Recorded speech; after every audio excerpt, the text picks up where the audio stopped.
The school board work session begins in 2 minutes. Please take your seats. Again, the school board work session begins in 2 minutes.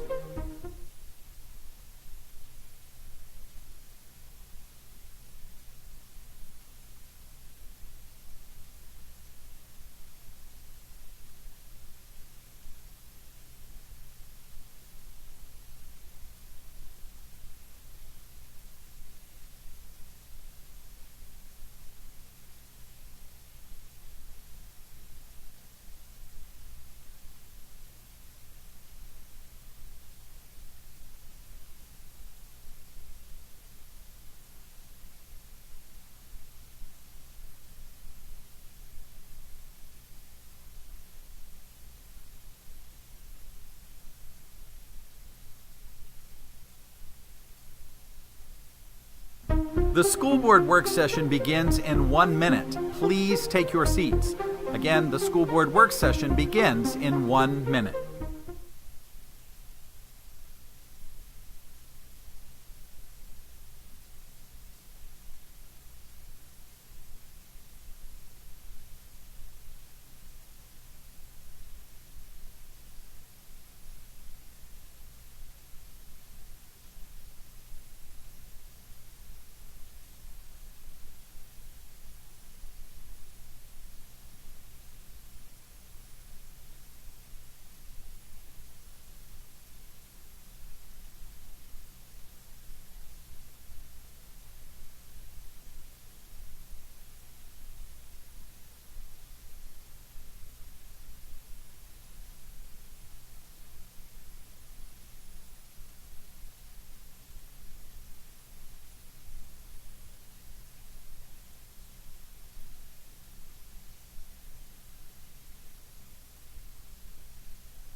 Good morning. I now call the February 24th, 2025 Administrative Briefing and Work Session of the Marion County School Board to order at 9 a.m.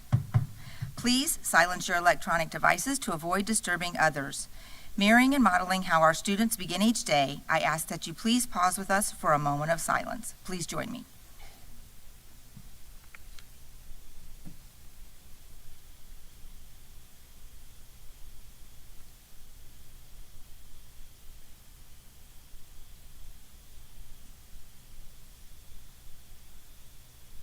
Thank you. I'm now going to read our board commitment statement. We are the Marion County School District Leadership Team. When we come together to work, we are efficient, effective, and productive. Our three most important characteristics are dedicated, transparent, and individually responsible. To work well together, we must demonstrate respect, confront reality, and be accountable. We will always put students first. We will leave a legacy of success. Good morning, Attorney Powers. Would you explain the rules for this public work session? Good morning. Yes, thank you, Madam Chair. This work session is a public meeting as defined in Florida's Public Records Law. The board is dedicated to full transparency in its meetings and its work. In compliance with the Sunshine Law, the board has adopted uniform meeting procedures, including the right for citizens to participate. The board will allow public comment regarding any work session item listed on today's agenda at the appropriate time. Speakers must fill out a request form located in the lobby and hand it to the board clerk. After the board and superintendent have completed their discussion on a particular agenda item, the board clerk will call speakers' names in the order received. Each speaker will have 3 minutes. As required by the Sunshine Law, the board must maintain orderly conduct and proper decorum throughout this meeting. Speakers may criticize subject matter and decisions in a respectful manner, but not people. Finally, speakers must be very careful not to violate the privacy rights of others, especially students and their family members, by mentioning their names or other identifying information. Thank you for your attention to these important rules. Thank you for your attention. Ms. Martinez, would you please provide the proof of publication? The notice for the February 24th, 2025 work session was published in the Ocala Gazette on February 14th, 2025. Proof of publication has been attached to board docs under proof of publication. Thank you. We'll now begin our work session with the superintendent's administrative briefing. Good morning, Dr. Gullett. Good morning, Madam Chair, members of the board. Nice to see you today. Happy Monday. I do not have any specific briefing notes as the only item here is an item that the board requested. So if you would allow me, we can move forward and I can provide some context to what we're going to provide today. Absolutely. Thank you. Okay, wonderful. So as a summary, we had a work session, board, as you recall, on January 23rd. And at that time, my team brought recommendations forward for rezoning and some utilization. We heard from the board, the majority of the board, I will say, that there were some additional considerations the board wanted to see. So what is on today's agenda is purely our information provided back to the board at your request. So Mr. Ayers is here, a number of members of my team you can see that worked really hard on this. As soon as we had that work session, I asked my team to gather and we worked through a document to provide the information the board requested for utilization of schools in a different way.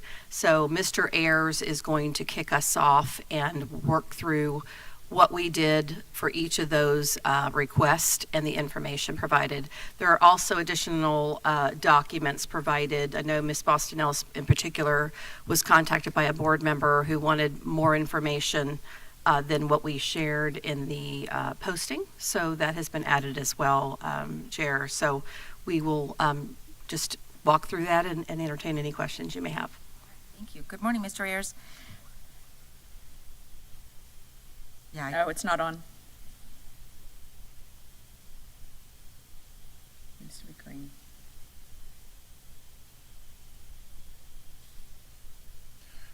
Good morning. Can you hear me now? Better.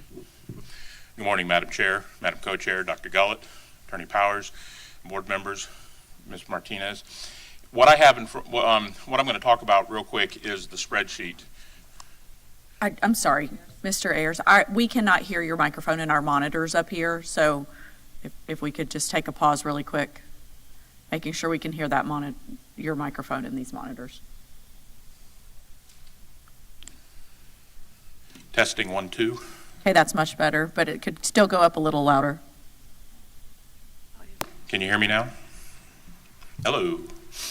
Yes, okay, that's much better. Thank you. All right, good. All right, I'm going to direct your attention to the spreadsheet that was attached to the board docs. On the spreadsheet, we list four scenarios that the board asked for more information on. A scenario for the Evergreen auxiliary zones to Oakcrest, the possibility of Fessenden to Reddick-Collier, the possibility of Anthony to Spar, and a combination Dunellen Middle, Dunellen High. There are several columns on here. The first column, after the requested information, is the capacity, where we talk about current capacity of the schools, the fish seats at each school, the 80-day count numbers for those schools, and then the open fish seats, and then potential needed extra fish seats at those schools. The next column is the facility information that talks about the maintenance needs and different facility considerations. Then we have a staffing column that talks about the additional staff that may or may not be needed at each school. We have a transportation column, and then a notes and considerations column for each section for that. At this time, we have myself, we have Ms. Baumbach from facilities, we have Ms. Morant from staffing, we have Mr. Ostanek from transportation to entertain any questions on the spreadsheet that you have. Okay. And we have Ms. Kayla Johnson, I apologize, from finance to talk about the finances. Okay, Mr. Ayers, would you mind going through these just in a little bit more detail, just for the public in case they don't have this in front of them? All right, well, what I can do is I can go over the capacity, and then I'll introduce each person to go over each column. Okay, that would be for their great. own. Thank you so much. Again, the capacity, these are off 80-day count numbers, since that's what we use when we're talking about any rezoning. Remember, fish seats are what Florida Department of Education dictate what is available at each school. Then we have the students that are actually in the zone as zoned, and then we actually have students that are attending. Because remember, about 20% usually of zone students don't attend their zone school, so we need to account for that. And then there's also potential seats that are needed if there's extra seats that are not enough fish seats at each school. At this time, I can introduce Ms. Baumbach to talk about the facilities column.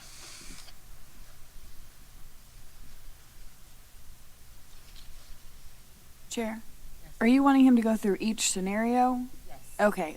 Mr. Ayers, are we just going to do the first, then Evergreen and Oakcrest, and then we'll come back and do the other? Or I just don't know that he understood what you asked, Chair Conrad. Is that the board chair's pleasure of how you want to do this? I think that's most logical.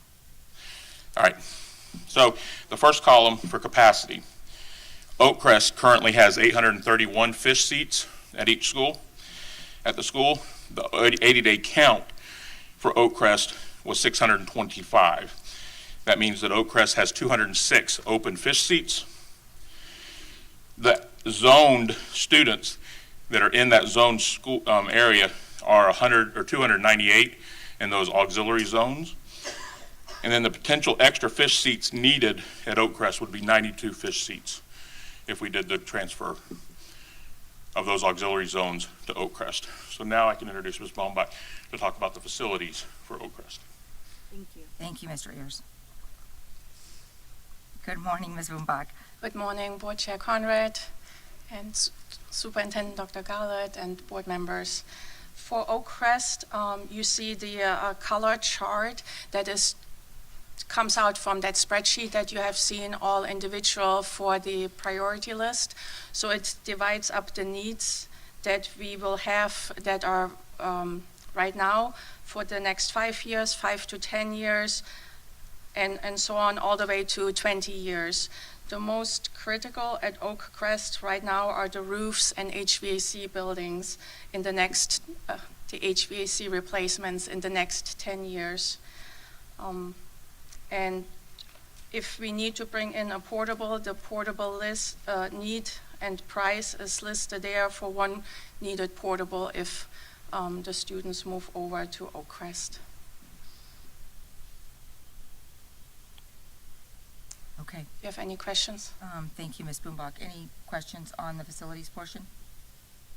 Yes. Sure, thank you. So I think the understanding based on combining your information with Mr. Ayers is at current, we wouldn't have a ton of extra expense because of the 92 students that are not attending, if I'm not mistaken here. So how, we have classrooms, so your numbers at the bottom in writing in blue, is that based on the total number of zone students or based on the students that are currently attending?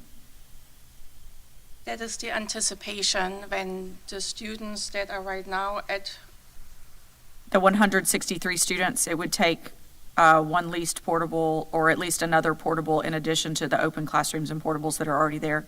that is correct. Okay, all right, that answers the question. Thank you. Yes, Board Member Thrower.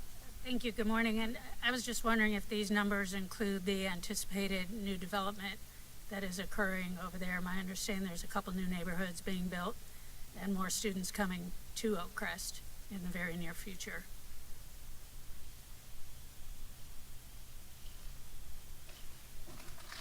Those numbers do not, because that's a little far out right now, and then this is off the 80-day count. So those Oakcrest numbers would be higher. Appreciate the clarification. Thank you. Chair, I do have one question. Also, Oakcrest to date has been available for open enrollment. This would remove open enrollment availability from Oakcrest, which means Waimea Park students who opted to go to Oakcrest, there was a significant increase this school year when Waimea Park changed their schedule. That availability would not continue to exist for future open enrollment. That is correct. Okay. Okay. Board, any further questions? Not about facilities. Okay. Yes, Ms. Marion, good morning. Good morning. For the Oakcrest scenario, staffing, I guess, implications are pretty basic, and that's adding additional units to Oakcrest. The one thing to keep in consideration, we do have vacancies, I think right now, probably around 7.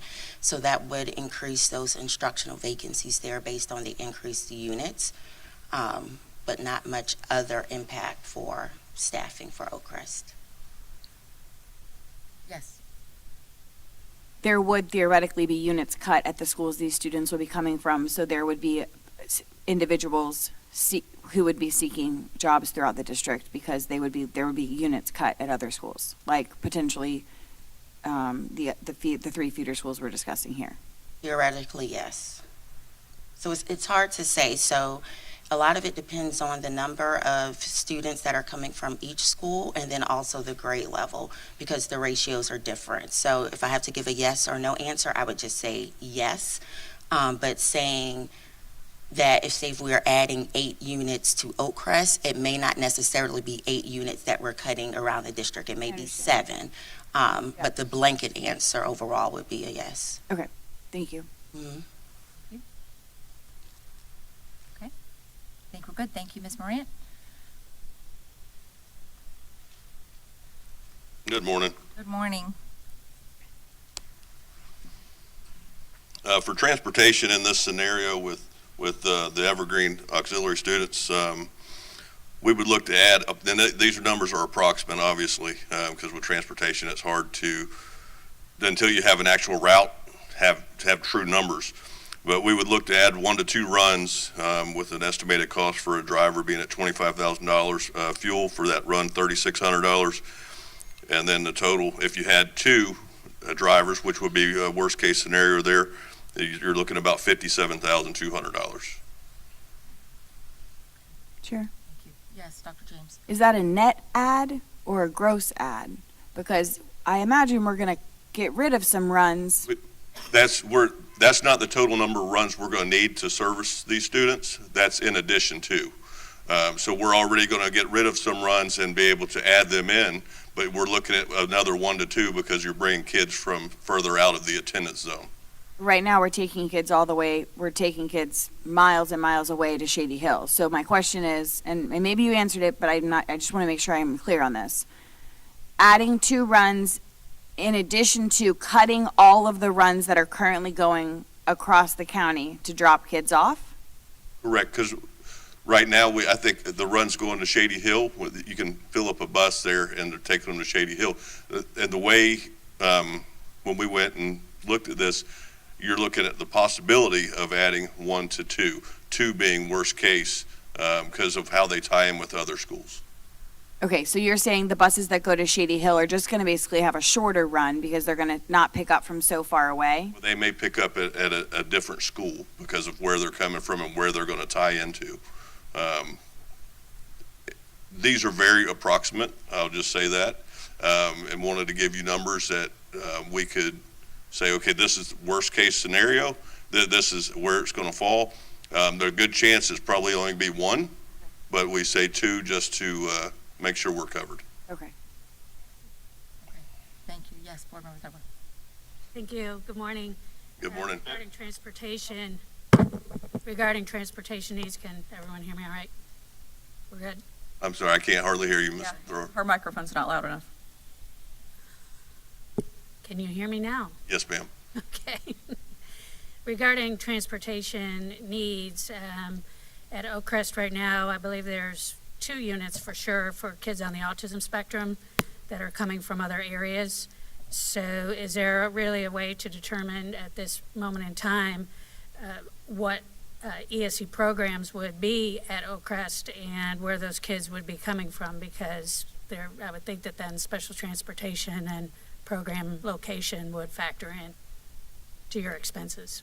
Yes, but well, currently that's a question for someone else as far as the programs that are going to be offered at Oakcrest. But as far as the transportation, with the ESE, we currently have a lot of hubs throughout where we're bringing kids across attendance zones to certain hubs at certain schools. Right. Okay, thank you. Just wanted to make sure that was part of the hypothetical considerations. Yes, ma'am. I think Reverend Cummings wants to talk. Okay, Reverend Cummings. Madam Chair, thank you. Question for Mr. Ostanik. I see the graph, but I also want to know what's the increase in time that these kids will be on the bus if these changes are taking place. Because I'm sure that there'll be some type of increase in the length of time that they'll be on that bus coming to school and going home. Well, I can say currently I don't think there's going to be an increase in time because of those students now we're taking from, we'll just say the main compound area for transportation all the way to Shady Hill. So and that's a further distance than going across to Oakcrest. Okay, thank you. Right, thank you, Reverend Cummings. Anyone else? Not for Mr. Ostanek, no. Okay. All right. Thank you. I just want to know, open up the discussion on how everybody is, what they want to share about the information presented. I know what Reverend Cummings just brought up was one of the reasons that I wanted to review this information is there was a big concern for me of our students, how long they were riding the bus in the morning before getting to school, especially our ESE population. So I want to say thank you. I know this was a heavy lift for our teams, and so thank you all for the work that you did in gathering and preparing all this information for us this morning. But I need to know how the rest of the board feels. All right? Board Member Thor? Go ahead. It doesn't matter. Oh, sorry. Go ahead, Dr. James. Yeah, I mean, I would like to discuss this one and then we'll kind of move on to the next one. So, I appreciate the team getting the information together. I think that overall, this is what is best for students. These students do not need to be traveling so far to school on our buses. And I do think it would improve transportation overall. They wouldn't be traveling so far. So I see this as a positive. I think that from a statistical standpoint, Oakcrest having more students is going to academically improve or support the overall school grade at Oakcrest. And I think this is a positive for the students and the community. So I am in support of moving forward with this. All right. Thank you, Dr. James. Board Member Thor? Thank you. Another consideration I had about facilities, this was probably going back to 2008 or so. Oakcrest there was already blueprints for a gym, at least covered play area. That was never built because, the Great Recession happened. And so we're talking about bringing, more kids over there, and I don't see anything in facilities list, at least on this graph, that there is consideration for adding a gym or covered play, something anyone that's visited Oakcrest and sees, what they're using for PE, when it's raining, they're not really having PE. So I think that that's a tremendous consideration. We talk about the health and well-being of children all the time. And if we're going to look at adding more students to Oakcrest and keeping it as a school, I think that that's a worthy consideration. Thank you, Board Member Thrower. Dr. Campbell? Thank you. My consideration on this particular option, while I completely agree with the idea of moving all these students, an area that isn't on any of this chart or that we have even really discussed is what Oakcrest school grade was last year.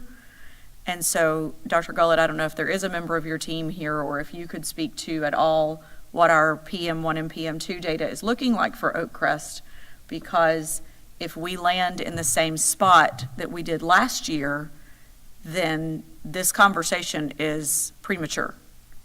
Because if Oakcrest does receive another D grade like they did last year, this conversation I do think is premature. I think we need to have one more year of real data, academic data, because part of the reason that we even have to have a different zone is because Oakcrest had landed in a turnaround status because of multiple years that were under a C performing. And so that's my concern. I completely agree when we had that. Honestly, I think this conversation should have happened maybe 2 or 3 years ago when we were tracking in a C status. We were not building schools. We didn't have the funding to do anything 3 years ago to start really having these kinds of conversations about relocating student. And so perhaps that's on me as a board member to not have had this conversation 2 years ago whenever we were in consistent positive grades for Oakcrest, and then moving those students then would have been a bit more ideal. But Dr. Gullett, I don't know if you have any of that data or if you can access it. I'll have to get that to you. Okay. Well, and I would just say, just as a reminder, board, with regard to some of the movement of students, we've had to follow the DOE's guidance for students that were moved. So we had to make sure that we were in compliance with that. Thank you.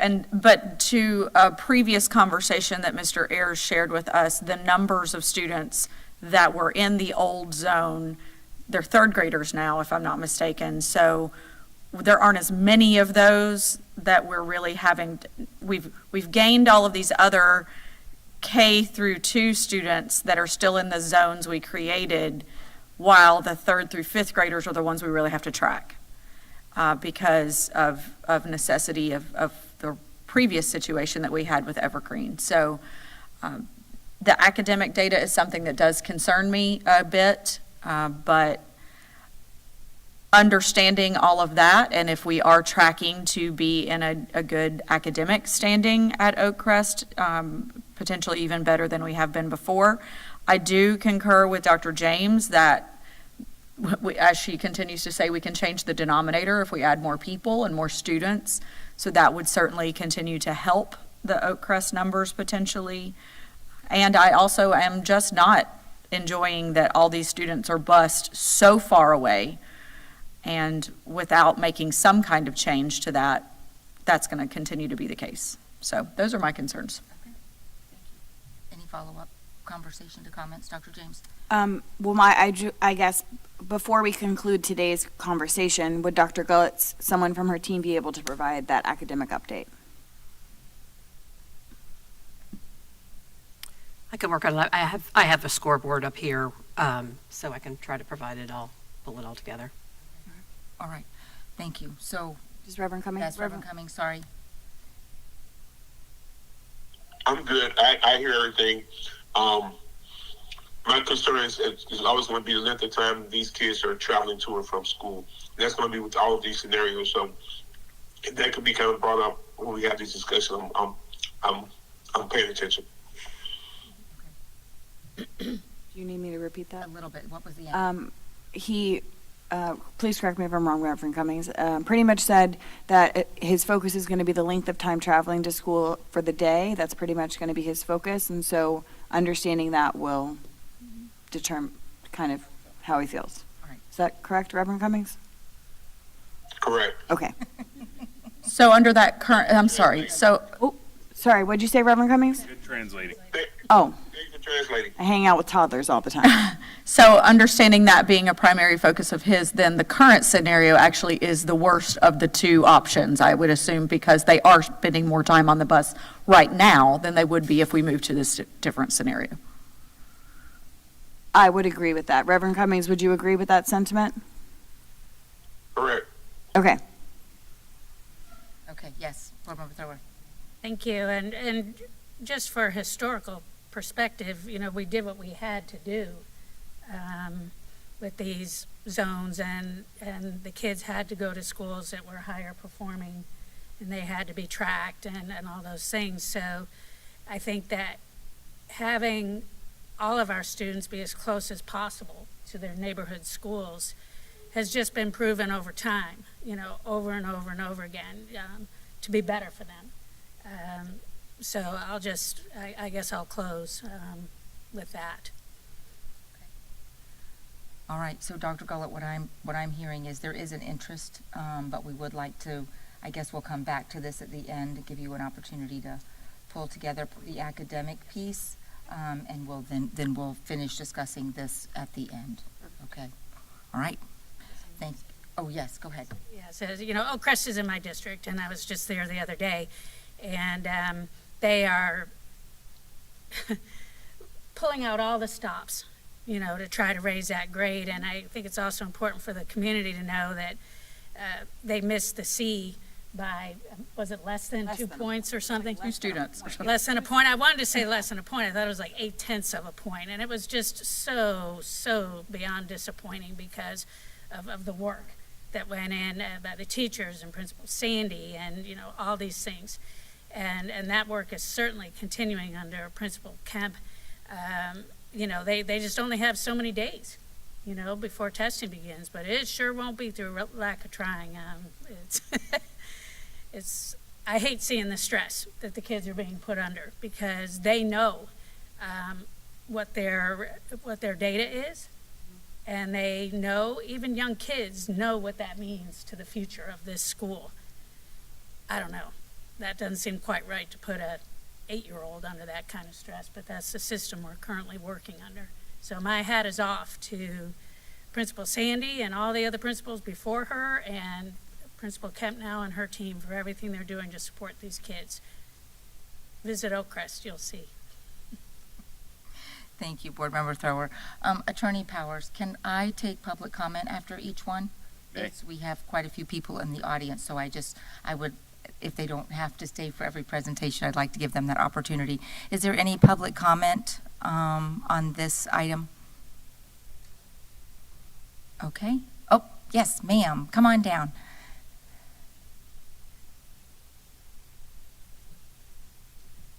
Good morning to everyone, and hopefully I'm hearing this correctly. Can you please state your name for the record? Oh, I'm sorry. Loretta Pompey Jenkins, 2200 Northwest 24th Road, All right, Ocala, you have Florida. 3 minutes to speak. Okay.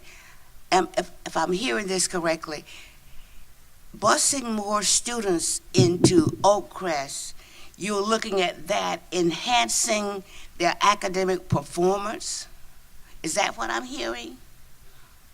The formula, well, Board, I don't believe that's, we're not going to. what we do is, if you have public comment, Oh, I'm sorry. give public comment. This is not a discussion with the board. That's what I thought this was. Yes, we're happy to hear your comments, so feel free, yes. Okay. I don't mind explaining my train of thought. And that's Okay. fine. That's within the board member's discretion. Would you like me to- Absolutely. Okay. From a school-based perspective, when the number of students increases on a school site, the number of units allocated also increases. And when the number of units allocated increases, there is potential opportunity for an additional special area rotation, which can enhance their curriculum and academic experience. But then when we're looking at it from the school grade perspective and statistical vantage point, if there are 2 fifth grade units, I'll use Reddick as an example. If there are 2 fifth grade units, that's probably somewhere about 40 fifth grade students. When we're looking at that, and then we change that number from 2 units to 5 units. The impact of 2 or 3 students and potentially underachieving is significantly less when there are more students in the denominator. And so from a school grade perspective, the ability to meet students' needs and differentiate their instruction and put them in places where they can have strategic education from certain educators who are skilled, because there are more educators on the campus. Statistically, when you look around, not just in Marion County, but state and nationally, schools that have closer to 800 or 900 students at an elementary level academically are able to meet the needs of their students better because they have more resources. Thank you for that, Dr. James. All right, yes, Ms. Jenkins, you can come back to the podium. You didn't use your 3 minutes. You'll have to use the mic because I won't be able to hear you.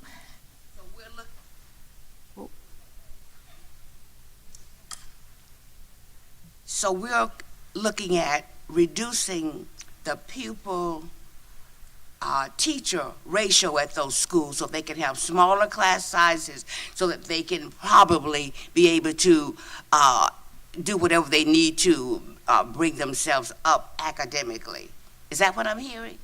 Again, this is the discussion is among the board, and this is not, it's not a question answer session for the board. So Chair, just for clarity's sake, because it seems as if there's a little bit of confusion onto what we're even speaking about.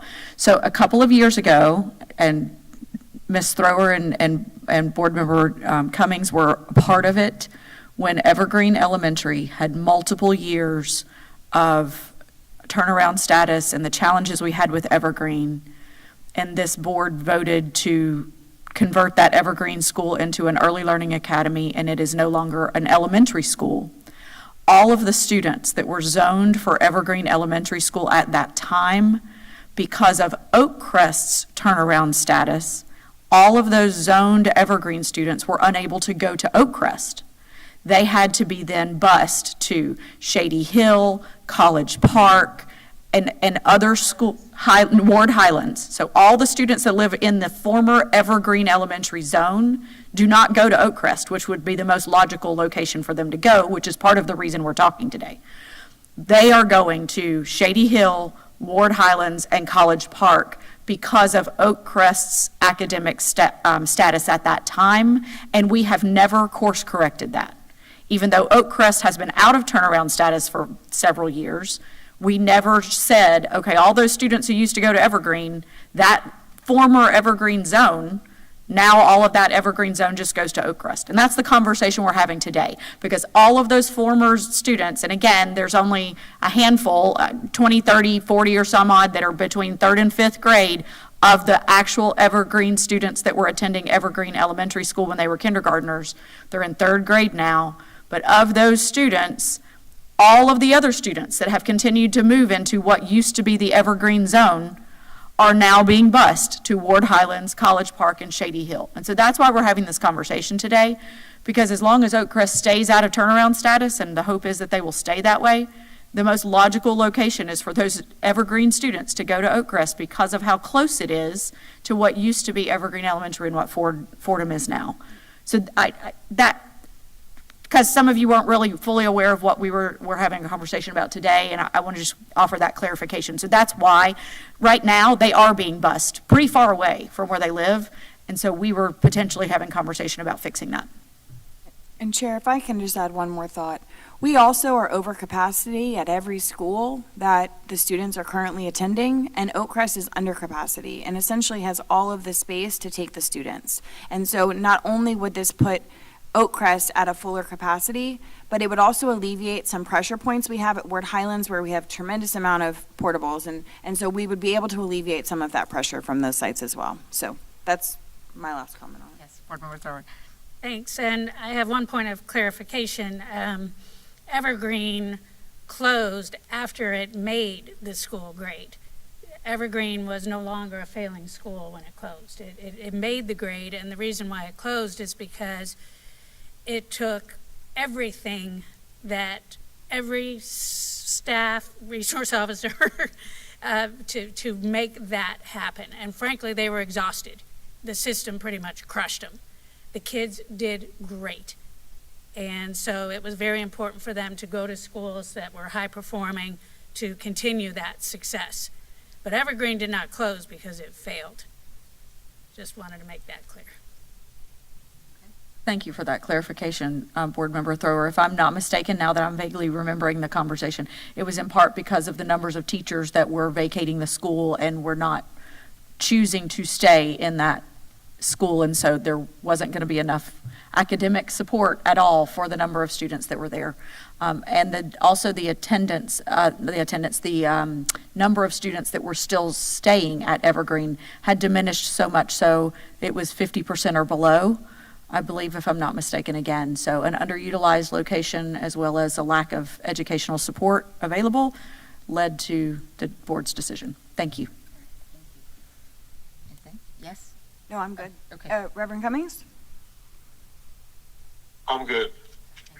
All right, Ms. Jenkins, thank you for your question, and board, thank you for clarifying some of those points, because I'm sure she is not the only person that was wondering. So with that, we'll move forward.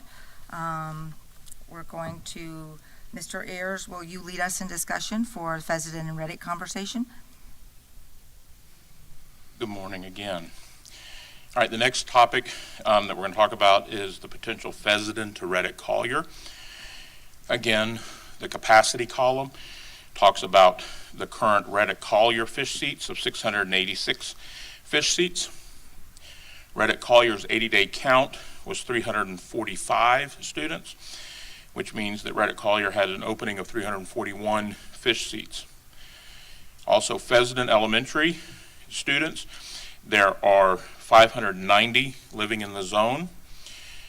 395 of those students actually attend Fessenden Elementary School, and there are 195 students not attending. So if all the attending students were to attend Reddick-Collier, there would be a shortage of fish seats. At this time, I'll introduce Ms. Baumbach to talk about the facilities.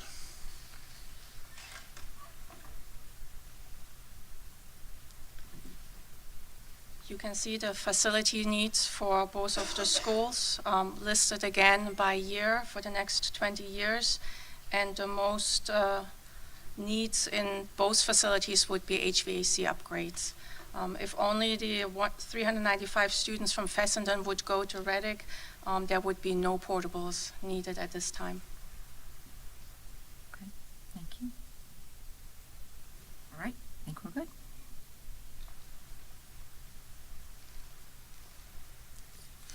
Good morning again. Staffing considerations if we're closing Fessenden and moving to Reddick-Collier. One, we would just need to decide on the process, if we would go through the regular transfer process or just automatically lift those units, specifically I'm talking about instructional, and move those to to Reddick-Collier. There would be some positions that would not move, because you only have one per school, like your admin, so your principal, probably your AP as well, secretary, IPC, things like that. And then also there's a list of other positions that would not move, even if we combine the current ratios that we have now and combine the enrollment of both schools, such as your guidance clerk, IPC, receptionist, secretary, classroom sub, HCA, and so forth. They're listed there on the handout, so we would need to consider what that would look like for those staff. Feel confident as far as instructional, being able to absorb, move, whether it's at Reddick or somewhere else within the district. There would be concern for non-instructional staff, specifically our paraprofessionals and even some of those clerk positions, as the vacancy counts of those positions typically aren't as high as others. And then there's a note also on there about the SRO. We wouldn't need 2 SROs. Okay, board, any comments? I'm currently pulling up the vacancy report because I was going to do that. So if maybe I'll have something in a minute. I just want to pull up something. Great. That was my question also. I do not have it pulled up, but we do have, I think, over 50 non-instruct vacancies across the district. So that wouldn't apply, the non-instructs that we would. So it would depend. So when we look at it, there are different classifications for non-instructional. Instructional, we have less, but your non-instructional, you have your paraprofessionals, ESOL paraprofessionals, special needs paraprofessionals, you have clerk generalists, your HCA. So there's so many different classifications that make up that non-instructional count. So it's just looking if we have 3 special needs paras I'm just making this number up, I have to go grab my laptop, at Fessenden, we would need to find 3 other special needs paras positions to put them in other places. Now, some things we have done when we've gone through involuntary transfer, if there was not a position, if that position was cut, and there was not a position anywhere in the district to place them at that time, but this is looking at 1 or 2 a year, we leave them at the school at that site until an opening comes, and then we transfer them. So almost like an overfill we've done in the past. Chair. Yes, ma'am. Every single position you've named, I can find on our true vacancy report on Skyward. HCA, special needs para, groundskeeper, instructional paraprofessionals, food service worker, family engagement liaison, cafeteria monitor, bookkeeper, mechanic, food service worker. There's, I think, a food service manager, a site manager for MAP. I mean, they're literally all on this job board. So I would find a guidance clerk, receptionist. I would just make the strong argument that with attrition and retirements and resignations, we will have no problem finding a job for all of these individuals within this school district, in addition to the administrative vacancies we have. So that would be my proclamation from this board member seat, that every single person in this district has a job. Thank you, Dr. James. And Go ahead. for clarity, I want to ensure that what I'm saying is coming across correctly. I didn't say no one would have a job. What I said was instructional would be very easy. What would be a little harder would be non-instructional. So I just want I'm not saying you very were saying clear, anyone wouldn't okay. have a job. My testimony is everyone is going to have a job. No one is losing a job in this combination. Because there are more than enough non-instructional and instructional positions throughout the district to absorb any possible position. That's my thought. I wasn't putting words in your mouth. Just a public clarification, that's, I think. Yes. Madam Chair, Yes, sir. I'm looking at those numbers from, I thank Ms. Morant for that information. I understand that we have a lot of those jobs open on the job board, but even just because they're open, it could create hardships for those people. If those jobs are greater distances, if those jobs are out of the transportation mode of where people can get to, that still can create a hardship for those people, even if they may have a job, but what's used to having a job they can't get to, or it costs them to get to that job. So I did kind of want to bring that up while we're talking about that as far as staffing. Thank you. Okay, thank you. You hear Reverend Cummings. Yes, I heard most of that. Yes, thank you. All right. Any other board comments? No, Ms. Moran. Board Member Thrower. You want to add anything? I don't have any comments right at the moment. Okay, all right, thank you. All right. Thank you, Ms. Morant. Hello again. Back to Good morning again. transportation. For transportation, as far as Fessenden students going to Reddick will not change because our Zone 2 compound is in Reddick, and all of our buses leave out of that area. So we're going to go past Reddick and then come back by Reddick on our way back to the compound. So that doesn't change for us. Okay, what about, there's comments under your notes.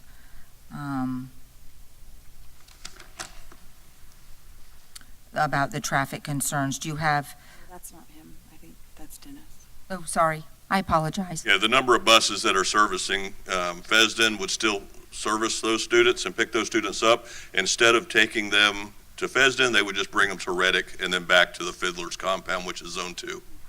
Okay. Board, any comments on that part? B?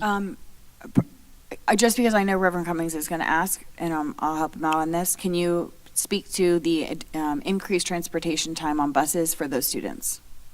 I think from Fessenden School, elementary school to Reddick is probably approximately 5 or 6 minutes.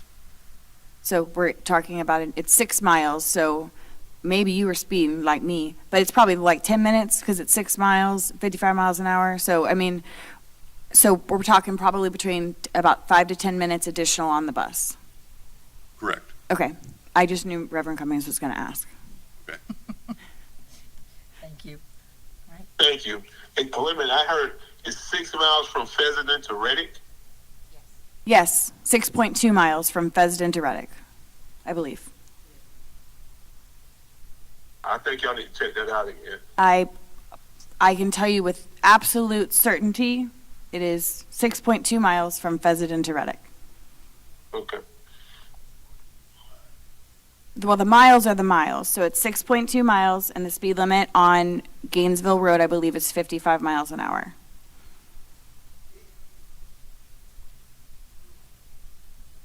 Anything else, Reverend Cummings? No, I'm good. Okay. Okay, thank you. All right, anything else on transportation? Questions or comments?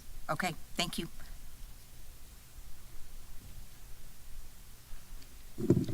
Good morning. Good morning. There are some additional comments down in the notes section, and that was pertaining to the amount of traffic that will be coming into the areas based on the car line as well as the buses. For this particular area here, those students or those parents driving to Reddick, they're already parked on County Road 316, off on the edge. They're trying this. There's one way in, basically one way out. I don't know how much of an impact that would cause on the traffic and the parking on the side of the road, and where they have to park on 316 and stretch back towards what we call Gainesville Road. And if you add, I don't know, add another 30, 40, 50, 60 cars, we just have to consider if there's any type of infrastructure that the county may be planning on putting in to get those folks off the roadway, if we can find, unless we find some other kind of way of getting the cars off the roadway onto the campus. Chair. Yes. Donnie Manning, the principal of Reddick, shared with me his plan, and actually this is a plan he already wants to address for Carline. We were having a discourse about Carline. If you look on Google Maps, there's a entry, kind of how you would have gone into the old high school, off of Northwest Gainesville Road, just essentially north of the four-way stop. That entry there then has a back gate, which we have, which is a back entrance into Reddick-Collier Elementary School. So Mr. Manning's intention really to address this car line as it exists now, but certainly if there were more cars added to the car line, they would enter through, his plan is to speak with Safe Schools and figure out, I don't think much has to happen because we already have a double pass gate like we have in front of any school car line. So they would just enter off of Northwest Gainesville Road instead of entering off of 316 and come in that back way, which would create a lot more opportunity for stacking and get the cars off the road. All right, thank you, Dr. James. Yes, thank you.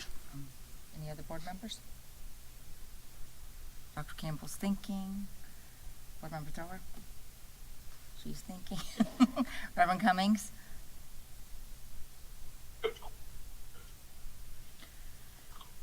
Did you say something? Good. Oh, okay. Okay, Dr. Campbell. Sure. And this potentially is a question for Mr. Ayers, because this is something that I've been toying with, and I'm not certain who needs to answer it or if even there's an answer to be had. But at this point, I keep looking at this map. At this point, there potentially are students in the far southeastern portion of the Fessenden zone right now that are actually closer to College Park Elementary than they even are to Fessenden. Is that possible? I'm just, because I know we're having conversation about the entire Fessenden zone going to Reddick-Collier potentially. That's what the gist of this conversation is. But is it not possible that we do have students in that zone actually that are closer to Romeo and closer to College Park? And I'm not saying that we would, but if we were to make this decision, and we are talking from Fessenden proper to Reddick-Collier proper, it is 6.2 miles or whatever the actual distance is, would it warrant a conversation among the board to potentially even rezone a couple of portions of that Fessenden zone? I know Romeo's overcrowded, I know College Park's overcrowded. I mean, I understand that, but if we're really concerned about distance, then, As the crow flies, you're probably correct. okay, Without looking at the map, looking Right. at routing and mapping, that would be hard to tell you, but the reason that was not considered was because of the overcrowding at the Right. other schools. okay. Thank you. Just trying to take all considerations into, Board, do you want to share how you're feeling or where you stand on the information that's been presented so far? You're still processing? Here, Reverend Cumming unmuted. Okay. Reverend Reverend Cummings? I think everybody knows where I'm at with this. I'm not for this. It looks as if it's going to create a burden. Even if that was the case, to move those kids from Fessenden to Reddick is going to create an overcrowding even out there. I'm looking at the report that says that if only 395 kids were moved from Fessenden to Reddick, that they would not need any portables. But we know that there's much more than 395 kids at Fessenden. So this isn't an option that I'm going to get behind. So everyone knows that already.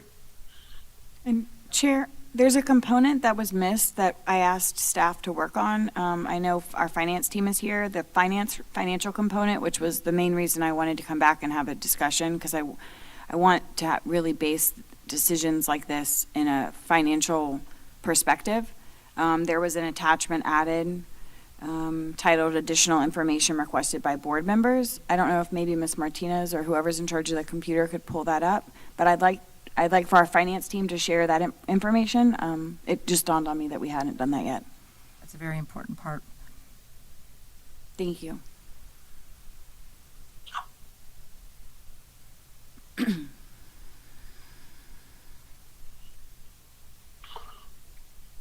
Good morning. Dr. James, are you referring to the additional information requested for February 21st? Yes, sir. It's the Word document with the numbers and the numbers on it. Gotcha. Good morning, School Board. Good morning, Dr. Gullett. So based on the information that was requested, we have a total fixed cost for Fessenden at $20,683,000, and that's actually for fixed cost staffing, et cetera, anything that's fixed. For the maintenance needs, we use the 10-year mark number, because I see on the list you have up to 20 years. So using the 10-year number, that we are at $9.6 million, for a total cost for Fessenden by itself of $30 million over the next 10 years in terms of cost. For Reddick-Collier by itself, 10-year fixed cost is $22 million. And then we have for maintenance, using 10 years as a mark, we have $14.5 million for a total cost over the 10-year period of $37,512,000. So together, that gives us $67,879,000. But if we were to merge Fessenden with Reddick-Collier, that cost would be $41 million, which is a savings of $26.4 million. Thank you. Yes, Dr. James. I got a question. What is that? It says $26.8 million for Saddlewood. What is that? What is Saddlewood? Explain that. That's what I was going to ask. Would you be able to explain that, where that number came from? Otherwise, I can, since I was a part of the discussion. why we use Saddlewood as the example. So based on the information that I have here, the fixed cost for Fessenden is $30 million, which is the maintenance and things like salaries and other things that goes into the instructional program. And then for Reddick-Collier, that cost is $37 million. These are standalone by themselves, the cost of the schools over the next 10 years. That's $37 million. But once you combine them, once you merge Fessenden and Reddick, the cost for that entire program now becomes $41 million. So, go ahead. The question he's asking is why use Saddlewood? Do you know the reasoning behind why we chose Saddlewood as a comparative example? I don't have that answer at this time. I can, if I'm, so Saddlewood's population as well as the school type is the same as Reddick-Collier. So from a facility standpoint, it was built about the same time, and it operates with a similar student capacity, and it actually would have more students, which means the overhead is higher. So it is like a worst-case scenario comparison to the cost to operate Fessenden and Reddick under Reddick's roof. Does that make sense, Reverend Cummings? I got it. Okay. Thank you. You're welcome. Thank you for that, Dr. James. All right, anything further? Well, I have something to say, but I didn't know if. That's it for now. Okay, thank you. So the primary reason I wanted these numbers, and this was a conversation that Ms. Boston Ellis and I had when I was talking about our facility plan for sales tax. This was something I started digging into. I think that the way I see this district and our finances is we are in it was referenced to me by a few different leaders in the district recently, a budgetary crisis. The staffing plans were received, and we're diminishing units at schools that cannot be certainly defined because we are in a budgetary crunch time. And so we are adding on additional to the tune of probably $5 million a year by adding on X and W. And we currently are not taking anything out of our personnel, our general fund operating budget. And I believe that in this combination, which is best for students because they will now have more opportunity for more electives, more differentiated instruction, and more opportunity for instruction in a greater learning environment, in a school in a facility that is newer and better kept, we will also be able to save $26 million in 10 years, which is significant. And I believe that this is the financially responsible thing to do as a board. And once we decide on the delivery of pre-K through 5th grade instruction at Fessenden, then we can work with the community and decide what we do with Fessenden. But what I know is the people are the most expensive piece to any puzzle. And we are, even if, however the community decides we want to move forward with Fessenden's facility, I have some ideas. Maybe they're palatable, maybe they're not.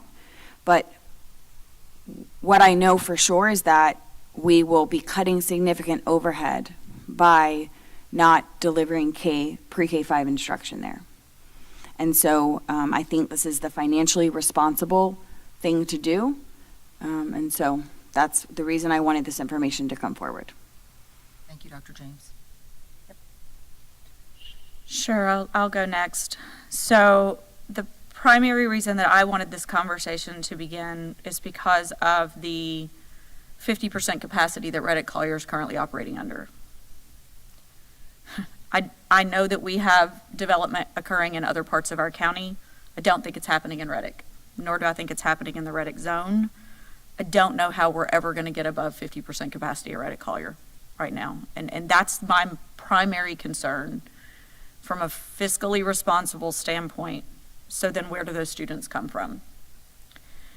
And that's my primary concern. I mean, the next closest zone is Fessenden, and the other conversation we're going to have in just a moment is in Spar and Anthony, which is the other locations where kids can come from. And I don't know how we're populating Reddick-Collier Elementary School. And it's interesting, I've had this conversation in the community lately since all the comments have come out and since essentially Dr. James and I started this conversation in a work session randomly a few weeks ago. Reddick-Collier was built in the 1990s. And that may not sound like a new school, but when you haven't built a school in 20 years, 1990s is actually pretty new. And so we can't close a school that was built in the 90s. Ideally, that would be the scenario, that we would choose to actually close Reddick. It's at 50% capacity. But this district chose to build that school when they could have built somewhere else. And again, that predates definitely all of us. potentially even before you were in the classroom. I'm not even sure. So, yeah, right. It was built before you were even in the classroom. So ideally, that would be the scenario. I mean, that we would actually close the school that's at 50% capacity. But again, from a fiscally responsible standpoint, that doesn't make sense whenever we're comparing Maplewood and Saddlewood and these other schools that are the exact same model and built at the exact same time. So that's that piece of it. I can get behind what we need to do about that and how we can fix it. And this is a scenario that would help us fix that challenge. I'm grateful to see the numbers, doing the deep dive into the fixed costs and maintenance costs and all of that does put even greater emphasis on the fiscal responsibility that this board is responsible for, and our statutory responsibility is policy and budget. So budget being primarily what we need to focus on. I have heard the community, and I understand the history. My own personal elementary school was built in the 1920s, and my own personal community in Tennessee. My dad went to first grade where I went through kindergarten through sixth grade. So I understand history, not quite as old as the 1800s, but still. My own personal elementary school closed because a newer school was built, and a college took on my old elementary school, and now it's called the Mayfield Annex instead of Mayfield Elementary. Is there still instruction happening there? Yes. Is it done by the city school district? No. There are ways that Fessenden as an educational institution can continue on without it being under the purview of Marion County Public Schools. And that's really where I am right now. I know that there are lots of great things that could happen there. I would love the opportunity, Chair, to clarify some of my comments I made originally in that work session several weeks ago, because I believe that the rhetoric shifted whenever we had multiple public speakers come and talk. What my intention was, potentially with Fessenden Elementary School, if it were to no longer be a Marion County Public Schools, would be this. I believe an early learning academy could go there, not a daycare center. An early learning academy like what we have at Fordham. I believe that could occur not under the purview of Marion County Public Schools. I believe there could be a partner that came in and created an early learning academy, not a daycare. We heard multiple times, we don't want a daycare. Okay? I'm not talking about a daycare. We don't call Fordham a daycare. We call it an early learning academy, and that's what I'm asking for, potentially, if a partner wanted to come in and do that.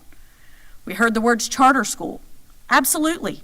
A charter school wants to take that by statute. If this school district chose to no longer operate a school on that campus, the first people who would have the opportunity to have that property would be a charter school. Absolutely. Not a Marion County Public School operated charter school, but some other charter school. Fine. I mentioned a special needs shelter. That is not a health care center. The rhetoric was, we don't want a health care center. I'm not talking about a health care center. We learned during the emergency management meetings during the hurricane that the state, out of their own mouths, out of Tallahassee, needs a shelter location in between Marion and Alachua County. You know what land sits between 441 and I-75 between Marion and Alachua counties? Fessenden Elementary with 150 acres. What could be built there could be the dormitories that used to exist. The dormitories could be built back, and it could be a state park that runs like an experiential state park that the state could be a part of running. There could be additional recreation facilities there that the county has a part in. That currently, I heard lots of folks say that they want to have a location they can bring their grandchildren to show them where they went to school. Terrific. You can't do that while it's operating as a school. You can't just come and pop in all the time, anytime you want, and show people what your experiences were, because there's no way to do that right now unless we have a 100-year anniversary event and we invite the community. It is an elementary school, and according to the Jessica Lunsford Act, we can't let just anybody on that campus at any given time. So there are opportunities that exist beyond what that school is currently serving as that I wanted to be able to clarify what my comments were. I have vision for what that location could be. It would be up to the partners to help be what that location actually could be starts at the state, starts with the county. Potentially, there is a Marion Technical College component to this. Their budget is still a part of ours, but it operates completely separate out of what we're talking about today, because they're a fee-based program, and so all of their students pay money, as opposed to how K-12 education operates at Marion County Public Schools. So I wanted to have the opportunity to clarify what some of my positions were, because I do believe the rhetoric shifted. I wasn't able to clarify that at the time when I heard multiple community members say what you didn't want, and I appreciate that. I appreciate you don't want a healthcare center. I appreciate you don't want a daycare center. That's not what I was asking for either. So, thank you, Chair. Thank you, Dr. Campbell. Madam Chair. Yes, Reverend Cummings. Just briefly, I think we kind of went into this conversation with Fessenden. For me, it was ill-advised. I'll say that. That's from my standpoint. However, we're in the conversation now, and again, anytime we talk about Fessenden and Anthony, we have to consider that those two schools are historical schools in small communities. Yet, because they're historical schools in small communities, they have a rich legacy that we need to make sure that we're always considering the community. Oftentimes, we want to tell someone or give someone else our vision, yet without getting the necessary input from those stakeholders. So I truly believe that anything that's decided concerning Anthony or Fessenden, that there be initial community input so that we move the right way and not have a hornet's nest knocked out of the tree. I think we can come up with all the ideas of what we think it should be, but if that's not what's going to be supportive of the community or those communities, then that's just our idea. So I think you have people there in the building that are going to, I'm sure, going to share how they feel about this. And true, we have to be fiscally responsible, but it's not. This is an ill-advised step, in my opinion. We just had this conversation a couple of years ago with Fessenden, with board member throwing around down the board, and we know where this went, and it didn't go anywhere then. So, thank you. Thank you, Reverend Cummings. Board member Thrower. Thank you.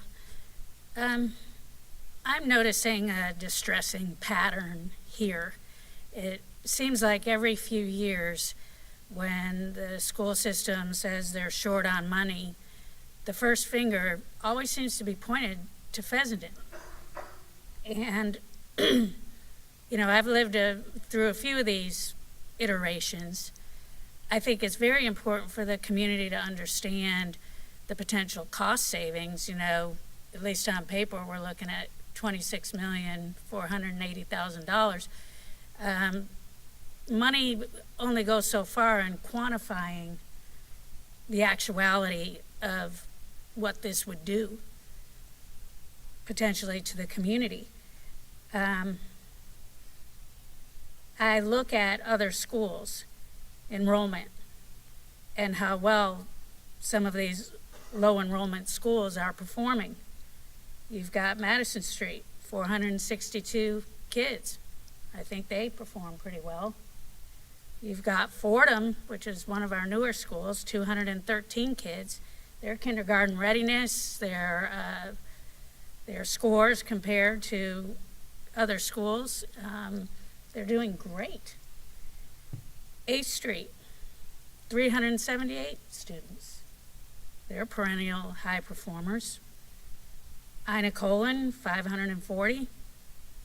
They're doing great. So the denominator argument, in my mind, only goes so far. It's commitment and having the right people in the right places for the right reasons and supporting the schools that mean the most to you, come heck or high water. And so I would like to see more conversation around every time I guess the other thing that bothers me too is that we just asked this community for a half-penny sales tax, which passed with a really good majority. And now all of a sudden we're saying we're in a crisis and we need to close Fessenden? That dog doesn't really hunt with me. So I would love to see more conversation around how can we enhance, preserve, and protect this gem of an historic school that is Fessenden, and also Anthony, for that matter. I think there's beautiful floors under those nasty old carpets at Fessenden. I think there's probably a lot of not very expensive plaques that could be put around that talk about, you know, things that have the successes and the challenges of that school. And looking at, you know, during the school day, of course, the public access is limited, but it wouldn't certainly have to be that way on the weekends. And I agree with Board Member Campbell, the conversation with the state and the county. You know, I point back to Fort King. There was never a conversation about repurposing Fort King as anything other than a fort. And it appears to be really important and well supported by the community. So instead of every time, you know, we're hurting for money, we keep pointing back at Fessenden. I think that we need to be a little more visionary and a little more respectful of the history that this county has that makes it so special. You know, history is history. Some of it's great, some of it's not so great, but it all deserves to be illuminated and amplified when it's sitting in your own county, you know? I think that to me is education at its finest. That's what I have. Thank you, Board Member Thrower. I agree with everything that's been said here today. Each board member has very good points, and I think each of us is passionate about the job that we're doing.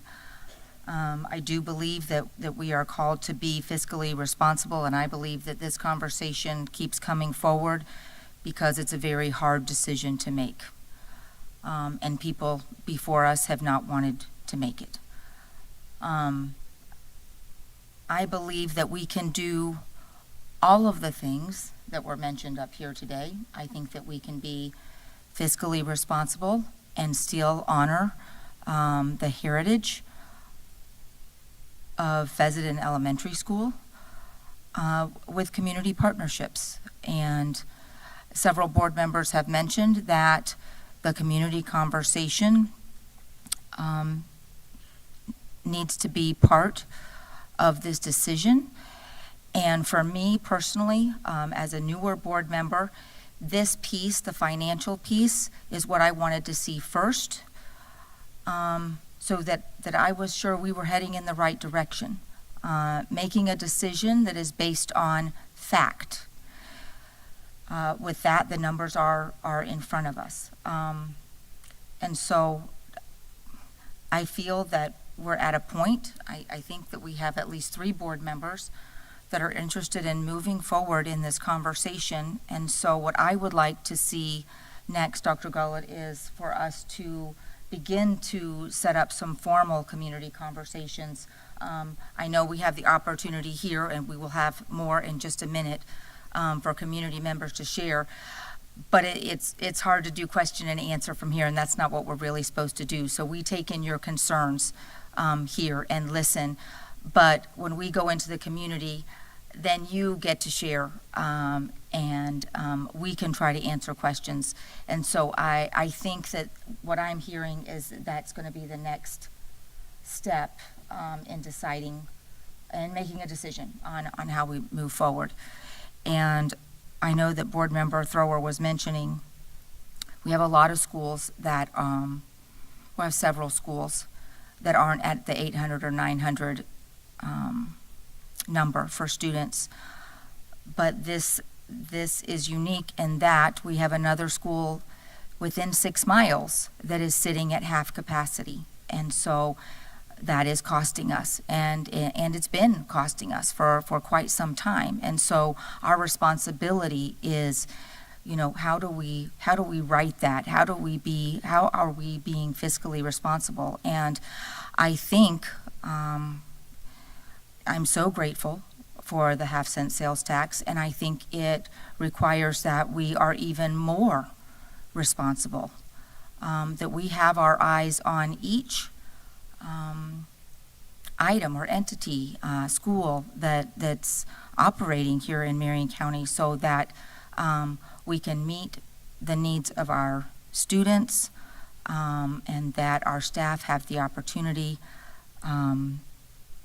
in their placement, so that everyone has a spot. We don't lose any positions. So with that being said, I don't know if anybody wants to comment on what I've shared. Dr. James? I would just ask that after public comment, if Mr. Ayers could come back up to review a future timeline and what that looks like. That would be my request. I see Dr. Campbell's hand, though. Yes, Dr. Campbell? Thank you. I also would like to ask for a little bit of clarification, not at this juncture, but from Dr. Gullett on a few of the things that we've just heard from board members. So a couple of things. I heard comparisons to some of our smaller schools.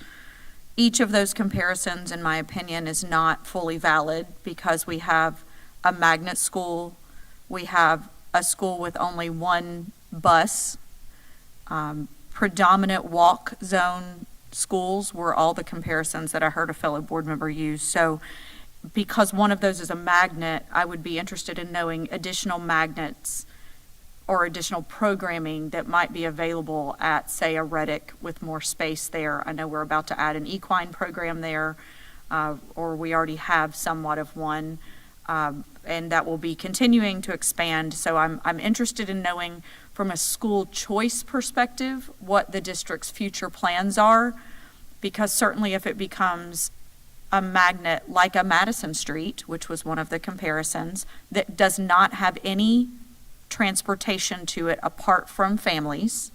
So again, Fordham does not have any transportation to it apart from families. So those were two comparisons that we just had. Those are not apples to apples comparisons. However, if we were to have school choice options open at a Reddick-Collier with future magnet capacity and ideas, how does that impact the current capacity at the school? I'm hoping we're already working on some of that, but I don't know if Reddick was open this year for, then having the number of actually how many families applied to the program would be helpful to know if there are families that are choosing a Reddick-Collier magnet and equine studies for their elementary student. Those are pieces that I would like to hear. The other, there was another recommendation potentially to have the school open on weekends.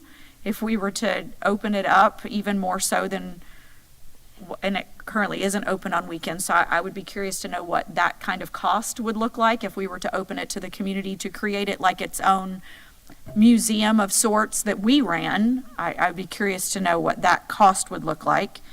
And finally, the other comparison that we heard was Fort King. Having extensive knowledge of Fort King and the nonprofit community and how the Fort King Heritage Foundation operates, I can assure you the amount of private dollars as well as state dollars that have gone into the preservation of Fort King cannot go unnoticed in this conversation. So that again would lend itself to the conversation I've had multiple times when we've talked about Goal 5. Is the district going to propose that we bring in a staff person solely responsible for partners in education, where we are really seeking those high dollar private investments in any of our facilities and any of our locations? Because all of those pieces need to be a part of this conversation as we move forward. Because I heard you loud and clear, Board Member Thrower, on the comparisons that you would like to see, but without knowing what the district's operational plans are for magnet programming, as well as a partners in education person, those arguments fall kind of on deaf ears for me if neither one of those things are going to be happening for the district. So. Yes, Board Member Thrower. thank you, Board Member Campbell, for being visionary. That's all I'm really asking, is that instead of looking at shuttering an historic gem that has always been dedicated to education, that we take a more visionary approach to preserve it. I don't even know if there's any such thing as an apples to apples comparison. Every single school that I mentioned has their own appeal, their own system, and yet they're successful. And walk zones seem to be becoming a thing of the past. I mean, I've been downtown enough to see the car line, and I'm thinking those kids should be walking, I hope that we can be visionary with the state and the community, including over in, Marion Oaks and places that we're building schools. Let's get some bike paths and convince the parents that it's safe, and let's get these kids, to school in a different mode of transportation other than a car. Maybe they'll be a little calmer in class. So again, I just want to thank you for thinking about a more visionary approach to this. I 100% agree that because of our ongoing budgetary struggles, and it's just because of everything we're asked to do and tasked to do and mandated to do. In the old days, we didn't have all this stuff. We didn't have SROs everywhere. We didn't have technology. We didn't have all these, high stakes testing, big ticket items. But now we do. So it's just finding a way to balance that with the needs of the community. Because it's the community that elects us. And then we are about representing our districts, so I thought, and hearing our districts and hearing what's important to them, and then finding a way to balance that with the dollars that are available. And if they're not available, when the community outcry is strong, then that's when you get together and start looking for options. Instead of using money as the spear straight through the heart of a very historic school, well, in Anthony as well. So, again, great points, Board Member Campbell, and I appreciate you bringing up, because you brought this up before, and I couldn't agree more that I think that finding the right person to help us bring in that private investment would just be a win across the board, financially, and also just for understanding in today's times what it really takes to publicly educate children and provide them the opportunities that they need, want, and deserve. Thank you, Board Member Thrower. With that, I'm just going to wrap us up a little bit before we go into public comment. And I just, two things I want to highlight about what the last round of comments were is, first, I want to share that I don't believe that any board member, or anybody really in the district, wants to close Fessenden. I think we all know the value. We all believe in the heritage and the story, the history. So I just wanted to reiterate that that doesn't get lost in all of the discussion. That it's a tough decision. That does not mean in making a difficult decision that we don't honor and highlight the campus at Fessenden. So I wanted to say that. And the second thing I wanted to note is in Dr. Campbell's comments, just Dr. Gullett, if we could make sure if we move forward in community conversations that we hear from the Fessenden community what type of magnets would they be interested in, what is important to them for their children and their grandchildren, what can we pull into to meet the needs and interests of that community. And so with that, I'm going to wrap up our comments, and I would like to open it up for public comment, because I believe we have a couple. Ms. Martinez. Do you have? I do. Okay. Good morning. Good morning, Tanya Hanks, 9668 Southwest 52nd Court here in Ocala. First thing, and I'm glad this budget is still up, but the first thing as it relates to staffing, two of the positions that we didn't hear or having concern expressed was that of the principals of both Anthony and Fessenden. As it stands now, from what I'm understanding, with new staffing in place with the new schools, they only have a downward position. I don't see or hear anything where they have a lateral transition to another administrative spot. Additionally, I think many of us are concerned with the increased anxiety now of both the staffs from Anthony and Fessenden, especially with testing season coming. So it's easy to say that they're going to have jobs, but what about those who have worked diligently and did all the right things to get to those levels of administration, only to have those places removed from them, and now they've got to go either back into a classroom or something that's not even compatible to where they are now. Secondly, as it relates to the budget that's up, one of the things that I wanted to take note of in strictly talking about the budget, and let me preface, we agree that we don't want to see any schools close. So I wanted to preface this. As it relates to this budget that's presented, our perception, my perception, the budget rationale in this rezoning conversation is flawed. And I'll tell you why. It was already mentioned, we talked about, I understand what you were saying about Madison Street and Fordham. But there's another school on 441 or off of 441, School C or 8th Street, that has a smaller student population but yet a bigger budget than Fessenden. So now, if it's solely about the budget, then there needs to be a bigger scope presented to your constituents, the people that are buying into all of our schools, the parents, your district staff, your district team. Because right now, Fessenden and Anthony, to us, they're the low-hanging fruit that gets picked on every time there's budget considerations happening. So if it's strictly about the budget as it's solely presented now, 2022 data, 2023 data shares with us that you had 8th Street that had a huger budget than Fessenden, and probably still does. You have 30 seconds remaining. With lower amount of kids. So if it's strictly about the budget, widen the scope and put everything on the table. Thank you.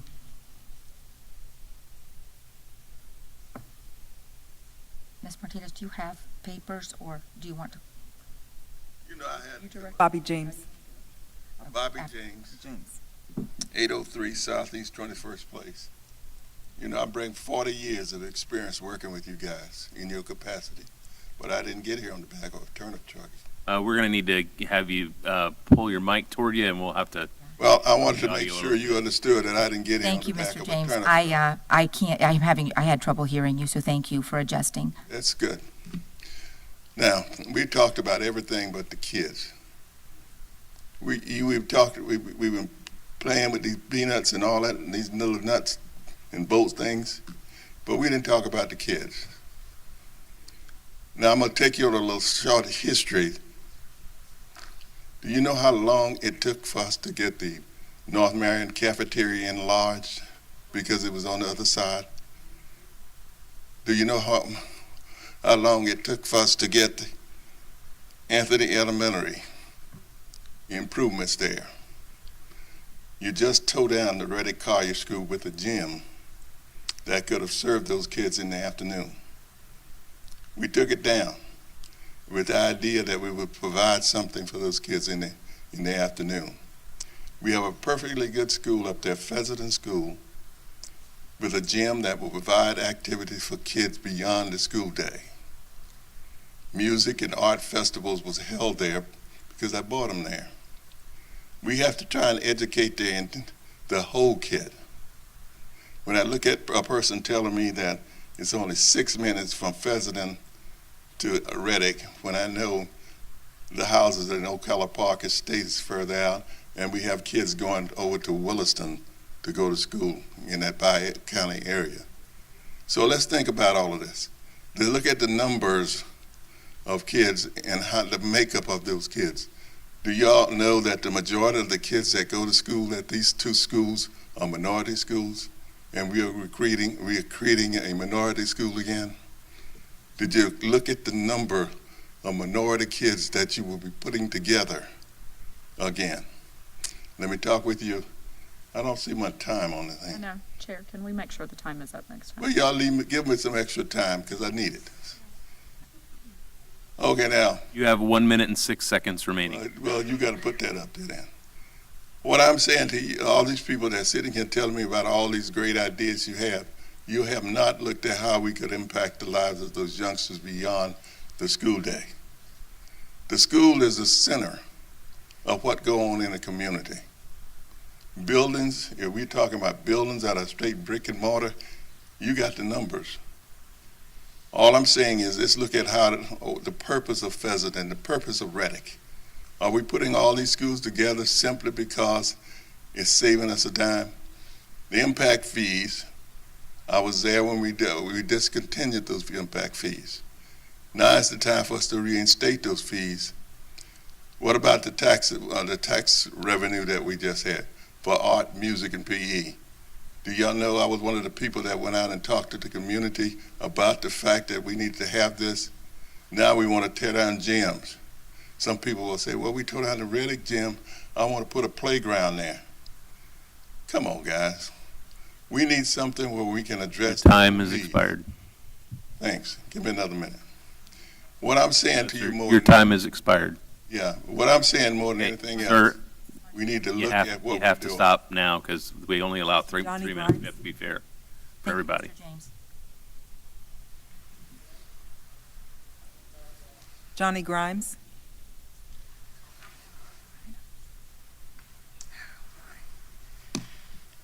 Good morning, School Board. Good morning. I'm Johnny Grimes, 5701 West Highway 326, Ocala, Florida, 34482. I'm now serving as president of Fessenden School Alumni Association Incorporation. We have been in business. This will be our 55th year since 1970. When the idea hit the community that the school board was visiting, closing Fessenden, that vibrated throughout the state and to the next state up through Washington, D, cross over to Seattle, Washington, and down to California. These are people who have attended this great school, and they would like to see it not closed. Most of you know the history of the school, this year being 157 years in operation since 1868. There's much that can be said about the history because I'm more than sure that most of you know the history of that school. And if you don't know the history, if you visit the school, just take a look at the brickwork that is there, and it will give you the history of the school because the history of the school is on those bricks. Now, when it comes to closing of the school, I think that there are so many other things that you can do. This school, which now being on the National Register of Historic Places, Mr. Bobby James and Mrs. Jenkins, who were at one time principal of this great school, I think they are aware that the school should not be closed. Now, this is probably the third time that we have entertained this particular subject. And the last time it was all about the maintenance of the school. Yes, the maintenance probably is high simply because the school is old. But the school is on the National Register of Historic Places, and it deserved attention for its status in the community. So, we appreciate the fact that you all did give it some attention. You put on a new roof there, which was a costly one. Great. But there are other things that you can do. You Your are time has expired. the owner of the school. Your time has expired. Thank you, Mr. Grimes. We appreciate you.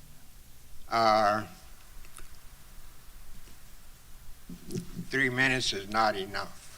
But I hope that you all get a chance to visit the community and give the community Your time has expired. Thank talk you. to the community, to the school board. Thank you. Okay, thank you. Ms. Eigler?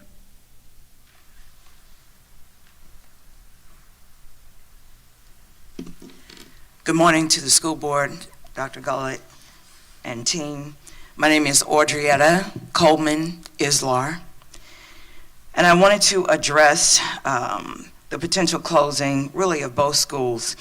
I'm reminded of the scripture, Proverbs 22, verse 6, passage that reads, "Start children off the way they should go, and even when they are old, they will not turn from it." It takes a village to train up a child or start a child off in good and sustainable way. As we all can attest to, even if they depart later in life, they will eventually be compelled to return to that way, laced with values, safety, courage, critical thinking skills, and even dreams and vision. Part of that village is the neighborhood school. The neighborhood school provides familiarity to the children and allows the parents more flexibility in being involved, not having to drive miles away, even if it's just 6 miles, that's 6 more miles, away from meetings, events, and visits. Busing the children out of the neighborhood hinders and brings obstacles to that close connection. Also, less travel time to get home to begin homework and get a decent meal to help get kids to bed sooner. And also, don't forget the lessons in local history, American history, Marion County history, and certainly Black history, as these schools have been long-standing structures in the community built by hand of many of those who farmed that land. Yes, that can be captured in a museum, but the traffic flow even would not be guaranteed for highway travelers.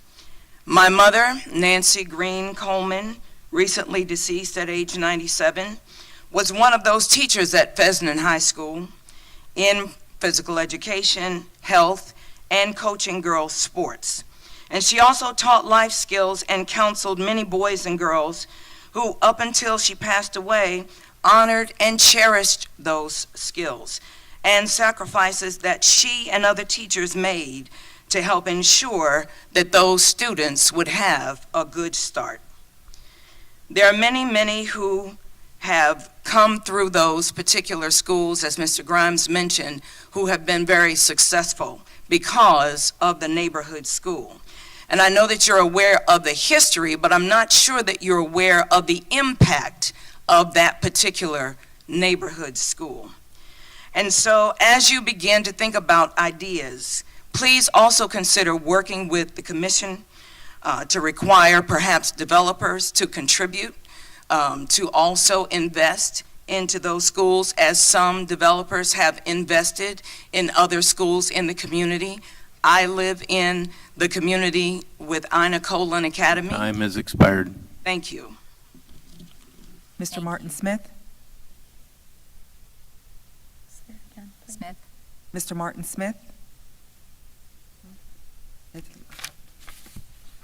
Pastor Brian McIntosh?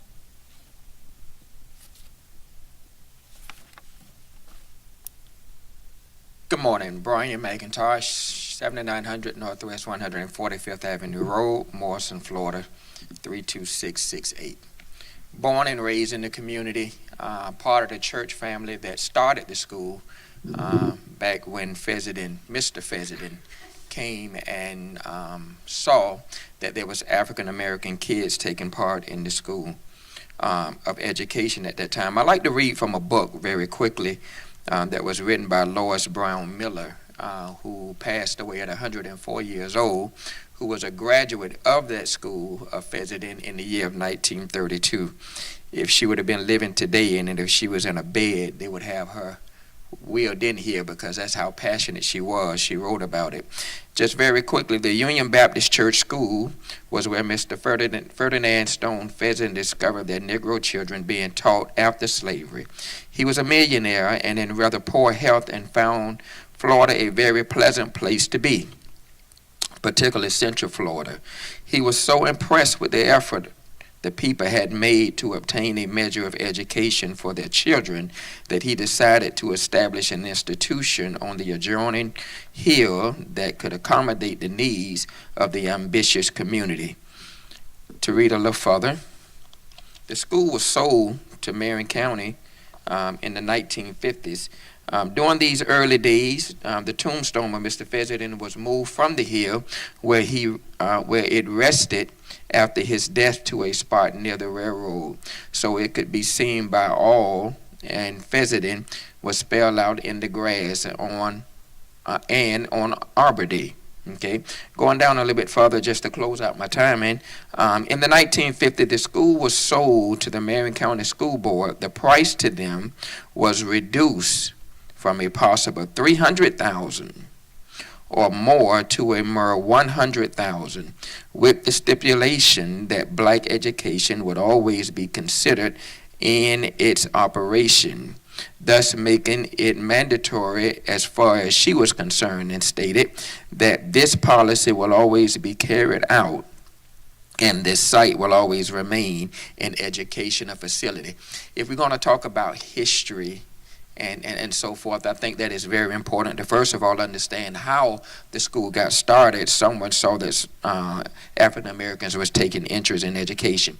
Last thing in my last 20-some seconds, my grandson was gifted from Fessenden to Reddick-Collier. He was jumped by kids from Reddick. I think when you start mixing too many communities and too many kids from different communities, unfortunately in the time that we're living in, you're going to also see some more violence even among elementary kids. He was jumped by 2 or 3 other kids at that time. Thank you. Okay, that is all for now. Thank you. I'm sorry. Do you want to just ask if there's any? Oh, that's a great idea, Dr. James. Is there anybody else in the audience that would like to speak that did not sign up to speak? Yes, ma'am, would you please come forward?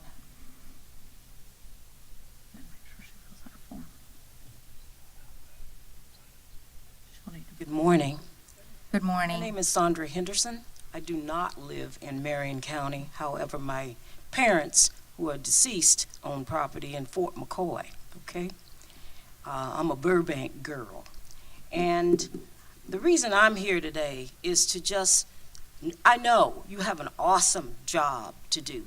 You have to do it in the best fiscally responsible manner. You have to also remember that you're dealing with children. I have 30 plus years in education. My training is psychology, it's school counseling, and I've worked from elementary school up through community college. And my foundation, first 9 years that I was educated, was at Fessenden. And then the first strike to Fessenden, and I appreciate the young lady in the red up there, right, and talking about the history of Fessenden, and she seems to get it. And I implore you all to get it. When you don't communicate properly, when you don't say, okay, we're going to do this, this, and this is what we're looking at, and we're going to look at the fiscal numbers and all of that, then misconceptions. A young lady in the beige said that, her words were misconstrued. I heard about them, and I don't live in Marion County. Actually, I live in Putnam County and spent all my years in Alachua County. I'm saying don't forget the students. Don't forget the kids. I've worked with thousands of kids, some bright, some not so bright, kids on the spectrum, you name it. Because my first job was at Lake Forest Elementary School, where we had every exceptionality in the book, including deaf and hard of hearing. Each kid is different. I was very different. the first strike to Fessenden, it was in my time. We were told during the summer, you've got to go to North Marion High School. Let me tell you something. The young man that talked about his kid was jumped, or his grandson was jumped. Yeah, I weighed 120 pounds and went to wash my hands in a bathroom. And all of a sudden, these girls were coming up behind me. Didn't know at the time it was because I was wearing my brother's football sweater, and they were a little jealous. Didn't think that I was his sister, okay? Kids, when you mix kids together, they're not like adults that can think the way they should and act the way maybe mom and daddy told them to act. There was all kinds of stuff. Now, if you're going to move these kids from Fessenden to Reddick-Collier, which I saw on the data at one point was an Your F school. time has expired. Okay. But ma'am, since we didn't get you signed up, can the board members occasionally like to reach out to people who have spoken? Okay. We do have the speaker forms. Anyone who did speak, we try to allow as many people as wanted to Right. speak today. Yeah, Anyone and who I'm did, moving. if you wouldn't mind putting down contact information, because board members do sometimes like Right. to reach out I'd with be you. happy to talk to anybody. I've got 30-plus years of experience in all kinds of settings, including high school dual enrollment. Thank you. Was my last job. Thank you. Thank you. Earl up front. Couldn't you, please? Sorry. All right. Anyone else? And those forms are outside on the table by the lobby. And a staff member is going to bring some. Yeah. Perfect. Okay. All right, board, I'd like for us to recess for about 10 minutes. Take a quick bathroom break. Are we concluding this item? Yes. The one thing I asked for when public comment was done was Mr. Ayers to provide a scope of next steps, since, based on your comments, Chair, you asked for us to proceed, seeing 3 board members are interested, and so I would like Mr. Ayers to capture what that looks like, if that's... That's great.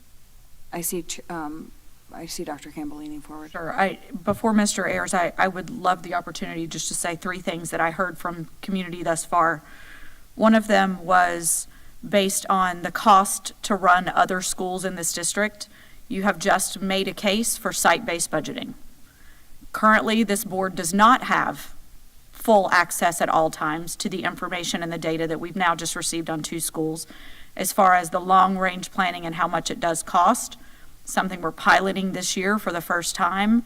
So to say that one school costs more to run than another, currently this board doesn't use that data yet because we don't have a site-based budgeting model, but we're working on it, and that's something that I know from this board seat I've been advocating for 4 years. We also heard something about prioritization, where certain schools, it took a very long time for North Marion High to finally get their cafeteria. To me, that's advocating for the position of an appointed superintendent versus an elected one. When you have an appointed one, you've got 5 people up here advocating for positions. You don't have one person dictating how things happen, and that would be from an elected superintendent seat. So I believe that position was advocated for with having an appointed superintendent versus elected. Finally, another comment that I heard specifically was that builders need to contribute. That is an advocacy position for concurrency. It's not something that we currently have with our county commission, but I encourage you. If you believe that builders need to contribute and have the ability to actually offset some of their costs and some of their developments, that they could help do things on our facility campuses, rather than pay an impact fee, they actually could help us specifically in specific projects. That's concurrency. That comes from your county commission, and your county commission's talking about updating their comprehensive plan right now, so you can go and advocate for concurrency. Thank you. Thank you, Dr. Campbell. Mr. Ayers, thank you. You're going to wrap us up? Yeah, just to be clear, from Dr. James, it may be a little premature to talk about a timeline right now. I know we would need to schedule community meetings going forward, but I can't speak to any timeline at this time because I think that's a little premature right now. So, can you explain why you think it's premature? Because I don't have clear direction from. Okay. I've heard 3 board members. Maybe, do you need Dr. Gullett to weigh in on it, or? So, Madam Chair, so on my list to add to the end was going to seek some clarity from the board. I made a couple comments: timeline, community meetings, and some school choice options. We create options based on the schools that we serve. And yes, Reddick-Collier is one of those, as we've talked about the last several years, developing pathways from elementary through high school, which is what we've done at Reddick-Collier. I would agree with Mr. Ayers. My question for clarity would be from the board, when you're talking about a timeline, community input, absolutely. I have said this many times over the years. How we do what we do is the most important thing that we do in serving all of our students in Marion County. How we work with the community is important. Like the board, I'm not afraid of tough conversations. I think I've proven that over the last 4.5 years. But I think how we move forward is most important. So when we look at community input sessions, which is actually what I've recommended repeatedly over the last several years when this topic has come to me, I have said to board members who brought it up and others, we should have community sessions. We can have roundtables in the community. We can engage stakeholders, business leaders, people that we all don't even know collectively might be part of innovative solutions. And how we best serve our students is what we're committed to doing. So my question for the board is, what does timeline look like to this board, to the majority of this board? So happy to, and I think we absolutely must have community sessions as those difficult conversations continue to come. But I would like to seek clarification from the board. I'm sorry, I'll wait. Yes, Board Member Throne. No, there was chatter. So answering a board. We have to statutorily that's a part of all rezoning conversations, is having community meetings. Right? I mean, we have some coming up, I think, this week. So if I can continue. So I don't disagree, but what Mr. Ayers and I both know is we have one tonight. I mean, we have a number of community meetings already for the other items that we're addressing, board, that you've already approved to move forward. So in terms of timeline, it's February. Are we looking at something now for August? Because when we met, we talked about community sessions through the next year. So some advisement on what that timeline looks like in terms of backwards mapping end date would be really helpful for us. Thank you. Thank you. I will say that we are just getting started on this, and please, let's stop saying as a board that, there's 3 of us. There's 5 of us on this board, and we're all engaged in the conversation. We all know that Reddick-Collier Elementary School has been at very low enrollment for a very long time. There needs to be a lot of conversation around what to do with that school. What I do know and what I do observe is that parents will travel a long way to take their kids to a school that they think is going to meet their needs. So to me, this conversation is just starting. I think a speaker shared, and the point was very well taken with me, is that it is now February.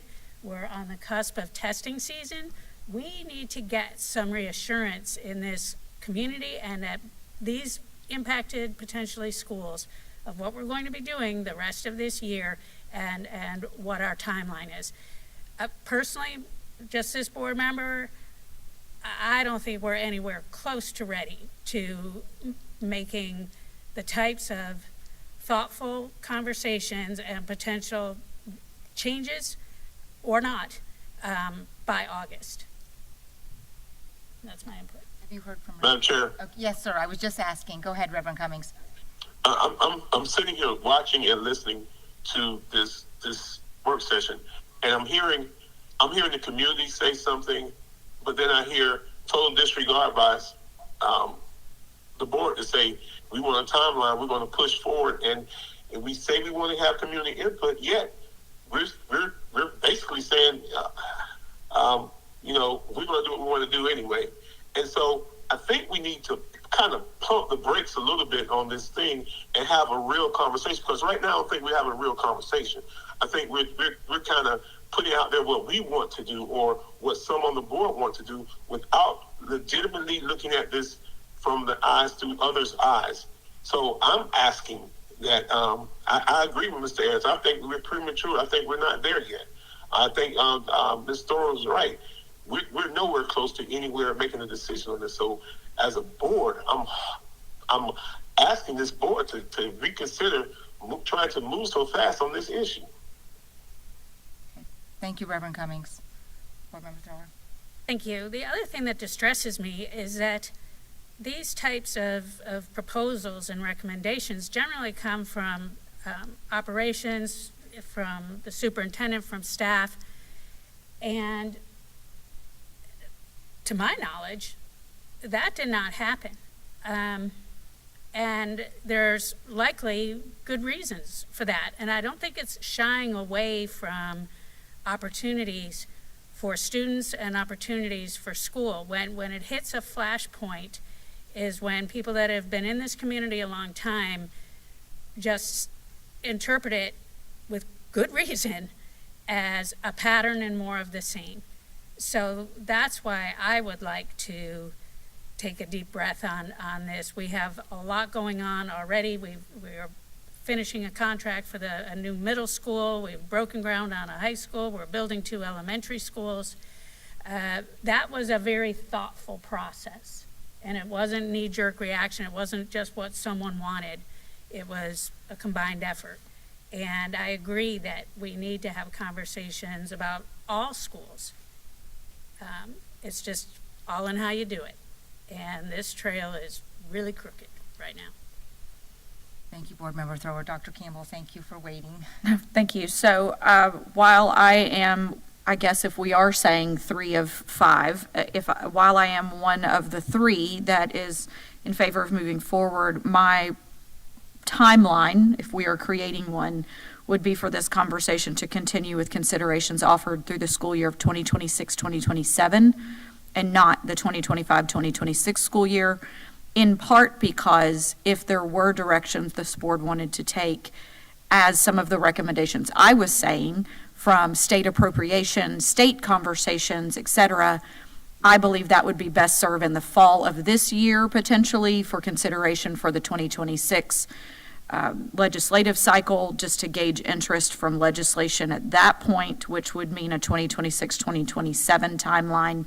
Doesn't mean we need to begin the process in 2026-2027, means we need to potentially begin the process in the summer after some of these other things right now we have behind us. And so we start looking at having those community meetings in the summer and the fall, and then move from that point. So that would be the proposed timeline that I would offer. Any changes or potential changes that I would see this board doing, in my opinion, from this seat, is that it would not be for the August 2025-2026 school year.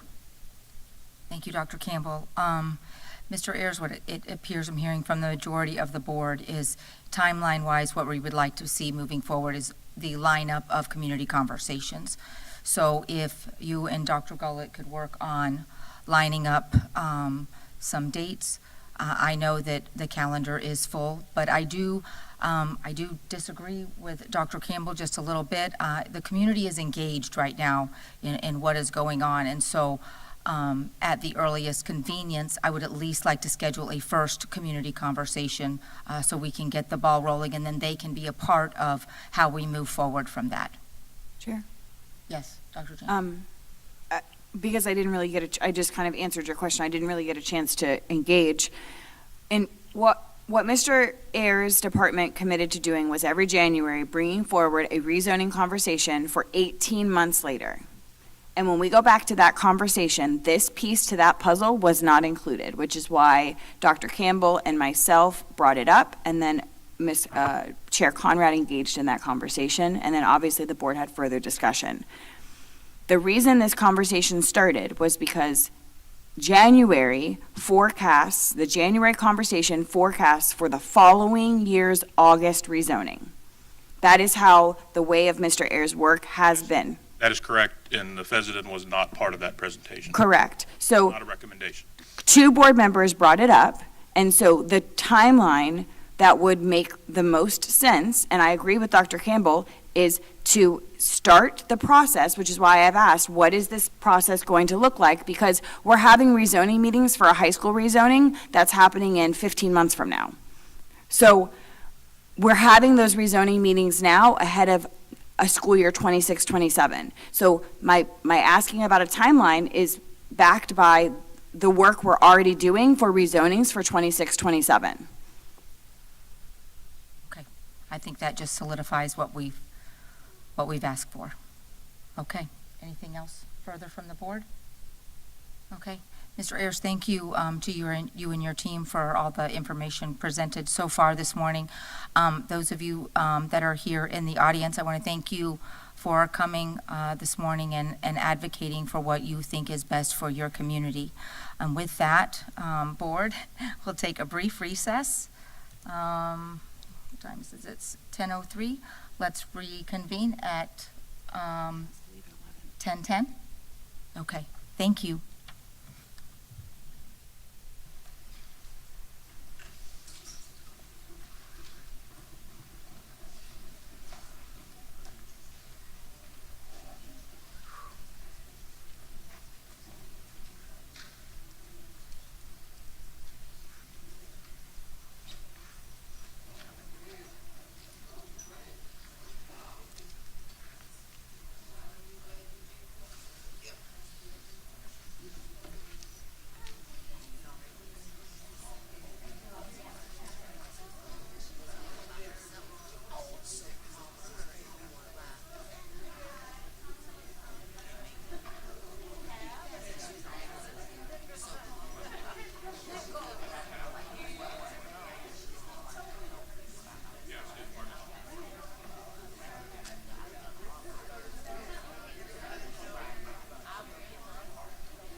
Okay, we are going to reconvene at 10:11 and continue our conversation.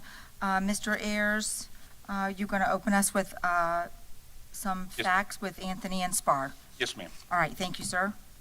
All right, now we're going to talk about the potential Anthony to Spar rezoning. Again, that first column talks about the enrollments. Again, it has the Spar fish seats of 414. Spar's 80-day count is 434. So there's actually a deficit of 20 seats at Spar right now. Anthony zone students in the Anthony zone are 311. The zoned students that are attending Anthony are 230, and then the not zoned are 83 students. And so there would be a deficit of seats for that.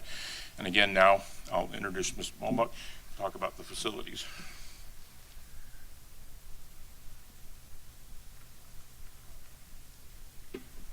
Good morning again. Good morning. You can see the maintenance needs for both schools, again, by years in 5-year intervals. We would need 14 portables to absorb the students anticipated from Anthony to go to Spar, and you have the costs associated with those portables. Chair, could I ask a question? Yes, I was sorry, I was just getting my my PowerPoint up to speed. In the sales tax plan, the board prioritized, one of the priorities was $30 million for Spar Elementary, which facilities had shared was the, essentially doing kind of what we did at South Ocala, keeping pieces, expanding, and then revitalizing. So the portables would not be needed if the merge did not happen until we built the $30 million structure. Is that a correct statement? That is correct, I would assume, but it's on the priority list. It went below the funded. Correct, but the board would have to reprioritize, right? Yes. Yes, but if we did the $30 million structure at Spar, then we would not need portables. Correct. Okay. I wanted just to make sure that was clear. I think that's a great point of clarification. Any other comments or questions? Not yet. Okay, all right, Ms. Boombug, that was quick and easy.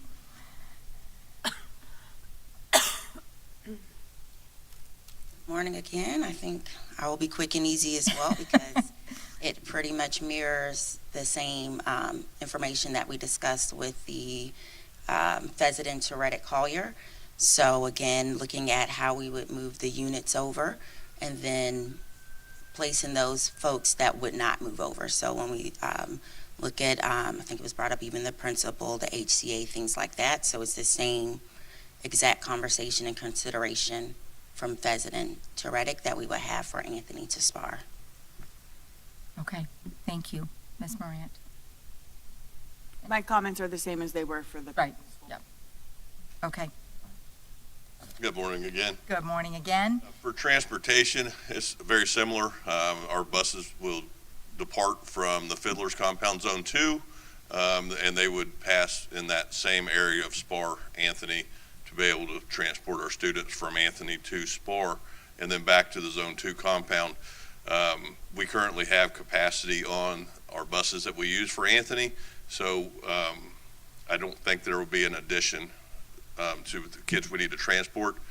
They're with the capacity we have, because you're going to be adding students that are currently in the walk area for Anthony that will be going to Spar and be outside of the walk area at that point.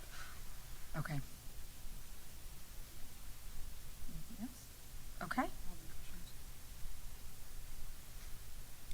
Board, I guess I'll open up conversation. Mr. McFadden had a column, but he might be busy at the moment. I just saw him, actually. He might have see stepped some- out. Well, board, do you want to, if you want to, It's an emergency vehicle. okay, sure. We'll go ahead and, I can just add a thought to that. Sure. Based on conversation. The third column there speaks to stacking. Well, obviously, we would be using the 30 million to revitalize and rebuild. Oh, here comes Mr. McFadden. perfect timing, Mr. McFadden. You're up. Yeah, we're on your column. We saw. Yes, thank you. I'm sorry. It's hard to be in two places at one time, isn't it?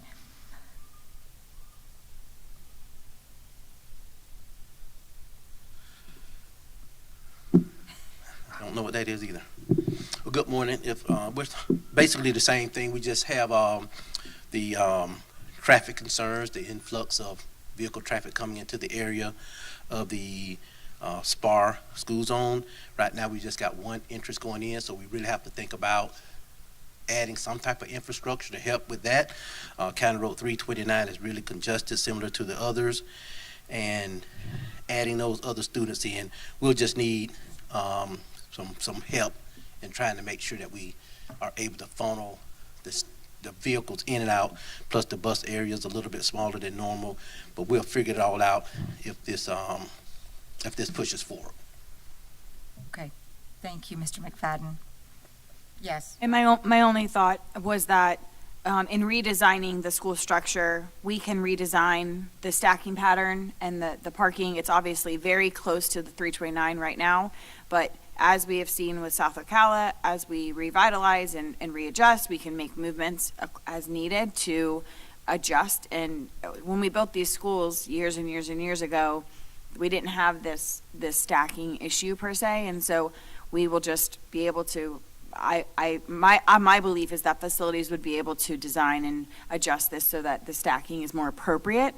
I know that is a concern when you talk with the county and the county commissioners, and my goal would be any school that we are revitalizing and or spending significant money on, we are designing it so that we're getting traffic off the roadway as much as possible. So I imagine we would be able to figure that out. Thank you. All right, board. Anyone? It looks like Dr. Campbell is ready. Well, can we have the finance conversation? Because that was the other component we talked about for Anthony and for Fessenden and Reddick. Okay. The Right, Dr. Campbell? Totally fine. Right, thank you. So the other document, if someone can find. I'm sorry. I keep forgetting that we have so many documents up here. Yes, ma'am, that's okay. Okay. Yes, we're ready for the finance portion.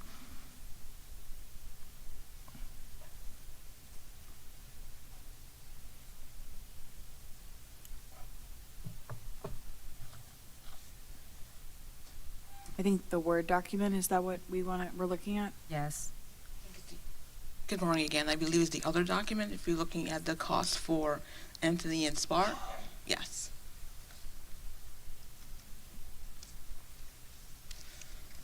So looking at the cost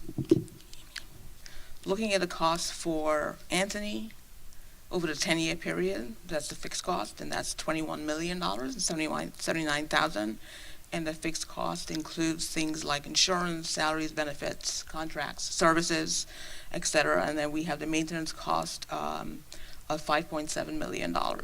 That brings us for a total of Anthony for $26.8 million. For Spar, we have $19 million for our fixed costs, and maintenance costs over a 10-year period would be $3.4 million. When we combine both Anthony and Spar, we have a combined cost for $49,657,000.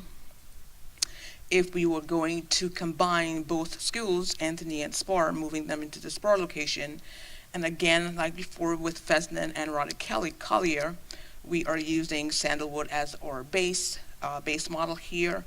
And with the amount of students, we have to add a wing, and we have that cost included as $30 million. Using Sandalwood as before, that fixed cost would be $26.8 million, which brings the total of the merged school for $60.2 million.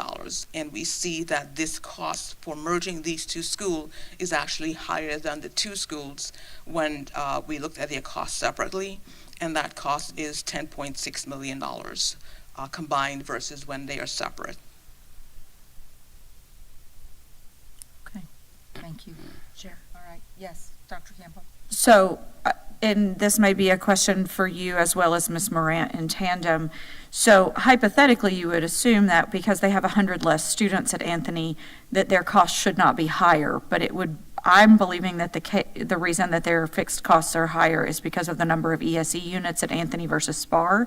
but maybe I'm mistaken in that. I'm just curious as to why the fixed cost of Anthony, again, is higher than Spar over a 10-year period when we're hypothesizing that the student population is 100 students less. 1 second, let me see if Ms. Johnson has any additional information she can add. Okay, thank you.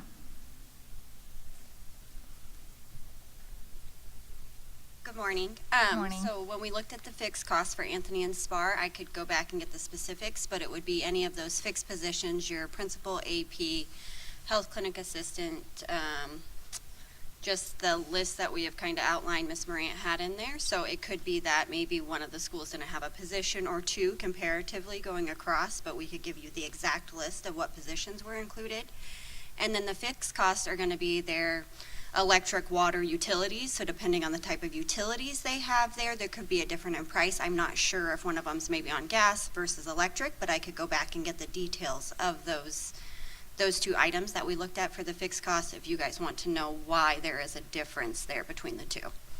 Thank you. I'm not sure that it's completely necessary, but there is a discrepancy there, and honestly, whenever we get to site-based budgeting, we'll be able to see it very clearly.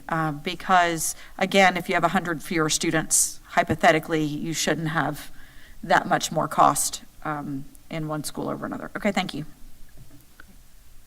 Thank you. All right. Board, yes, Dr. James?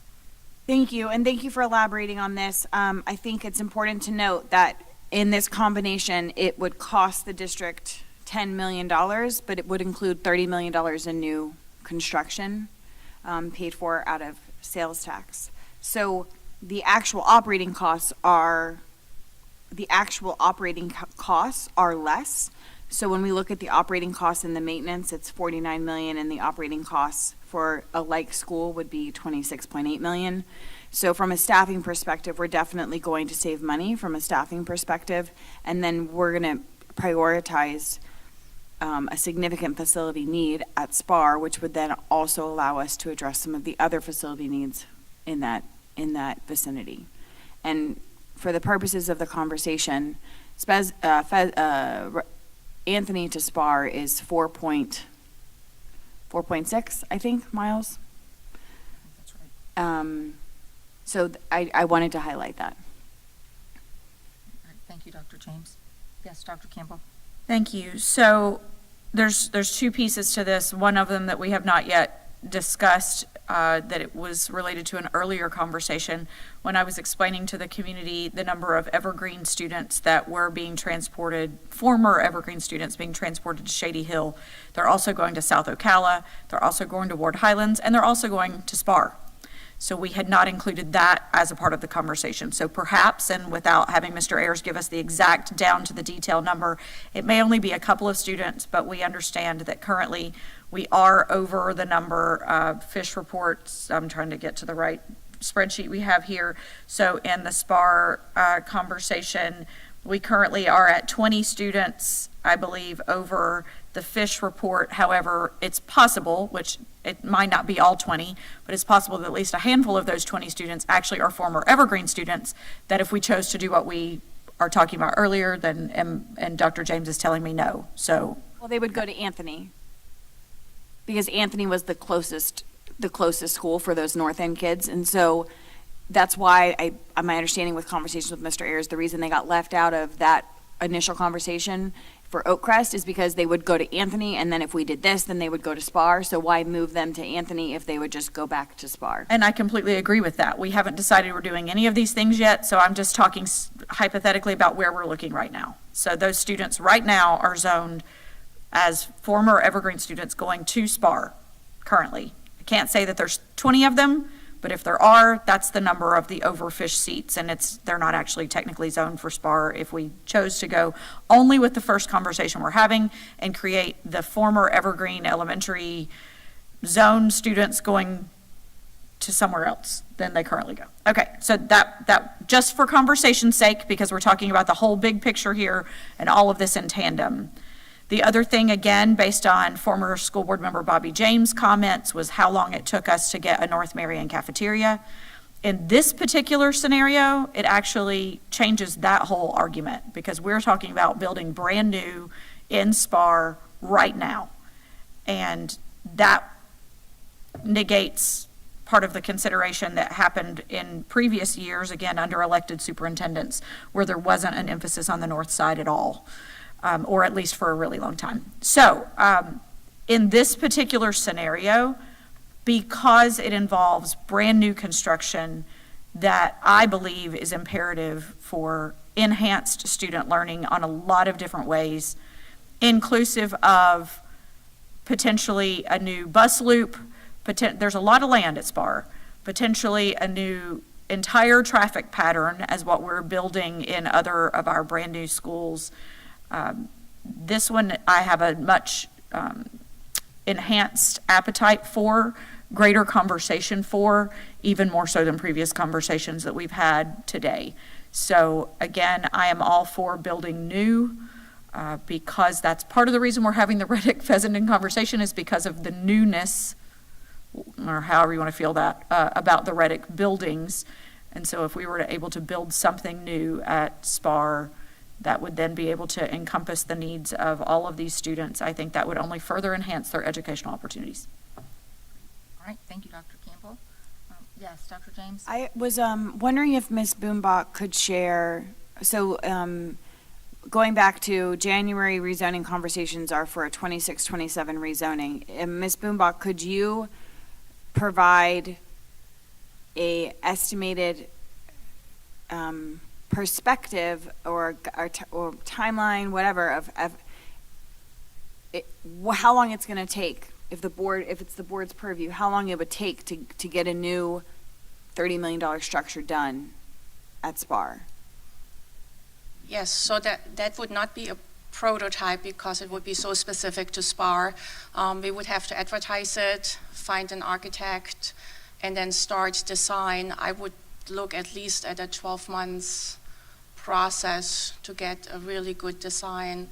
Maybe give us a little bit longer on that to really iron out the phasing of the project, how we can fit, and then what will be new, what will we keep, how do we phase it in construction as well. While we start construction, which buildings need to be demolished before we start construction, things like that. So we're talking a 27-28 opening of a new structure then?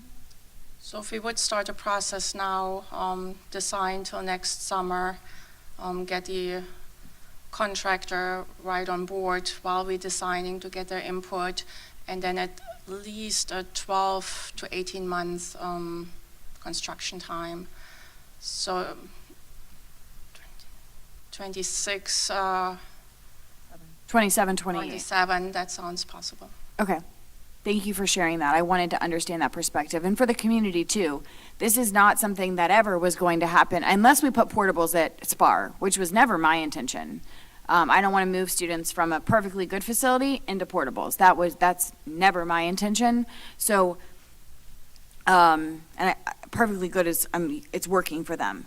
So I want to see this priority of new construction at Spar, and so this is a multi-year plan, but we have to get started now if we would even be available for August of 2027. Yes. Okay. Reverend Cummings? I can hear you. I don't have any comment right now. Okay, thank you. All right. Thank you. It's all about the citizens' input. I do see and understand that there's been long-standing need in the north side, and that's probably where some of the deeply rooted mistrust comes from. Not everybody knows this, but many years ago, under another funding crunch, it was basically related that, only in-town kids, if you could get to school, then you could come to school.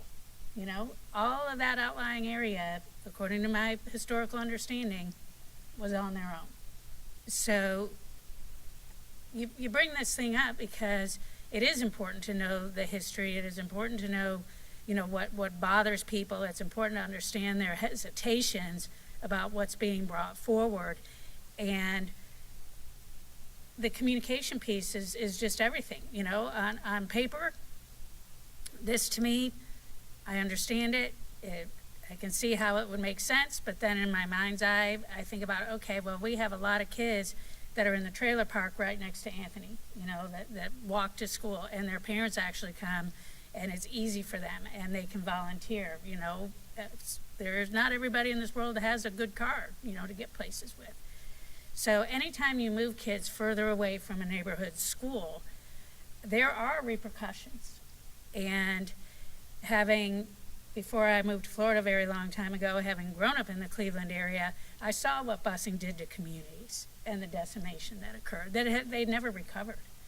So it would be my ask for us to continue to be very thoughtful and very considerate of making sure that the conversation, I think you said it best, Chair Conrad, that right now, we do have the community's attention. So having these conversations start sooner than later is really, really important. And we're never going to get 100% approval, I understand that, but at least you'll probably get more approval, even if it's grudging approval, if everyone understands, the why.